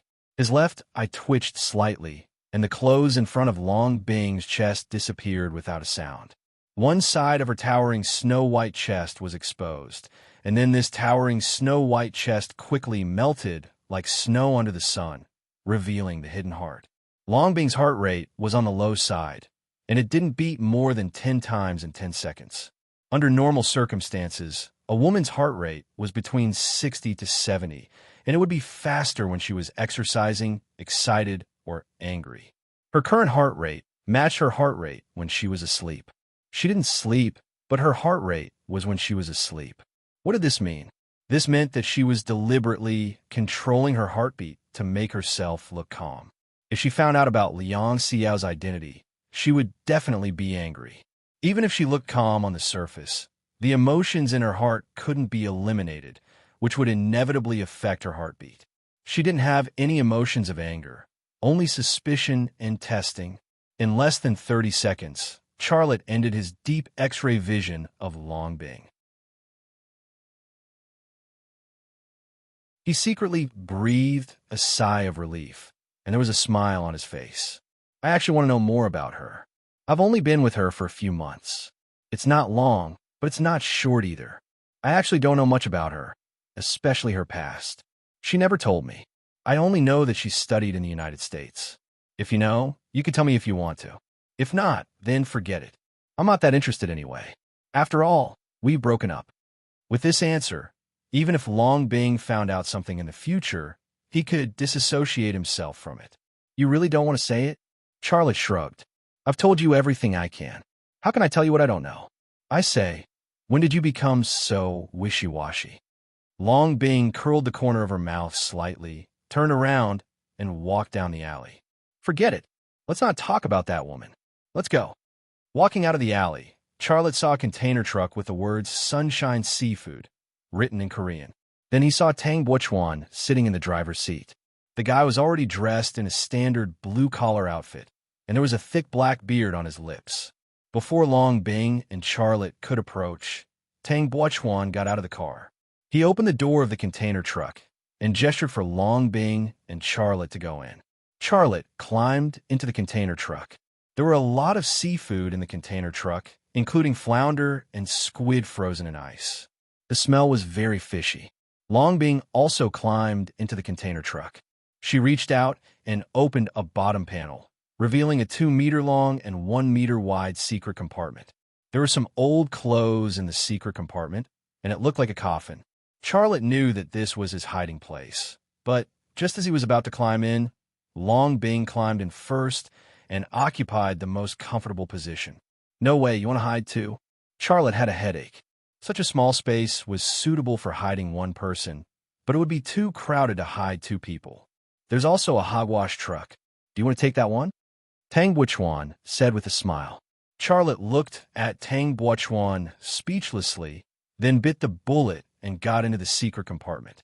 Tang Bochuan also got into the container truck, closed the open bottom panel, and then put the box of seafood on top. 2 minutes later, the container truck started the engine and drove forward. However, it didn't go 5 meters before a stone hit the tire.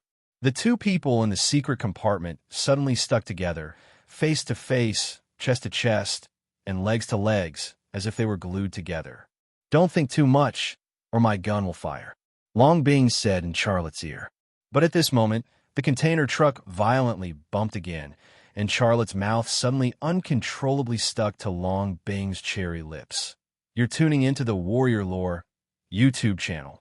Don't forget to subscribe and join us on this journey to catch the most captivating stories.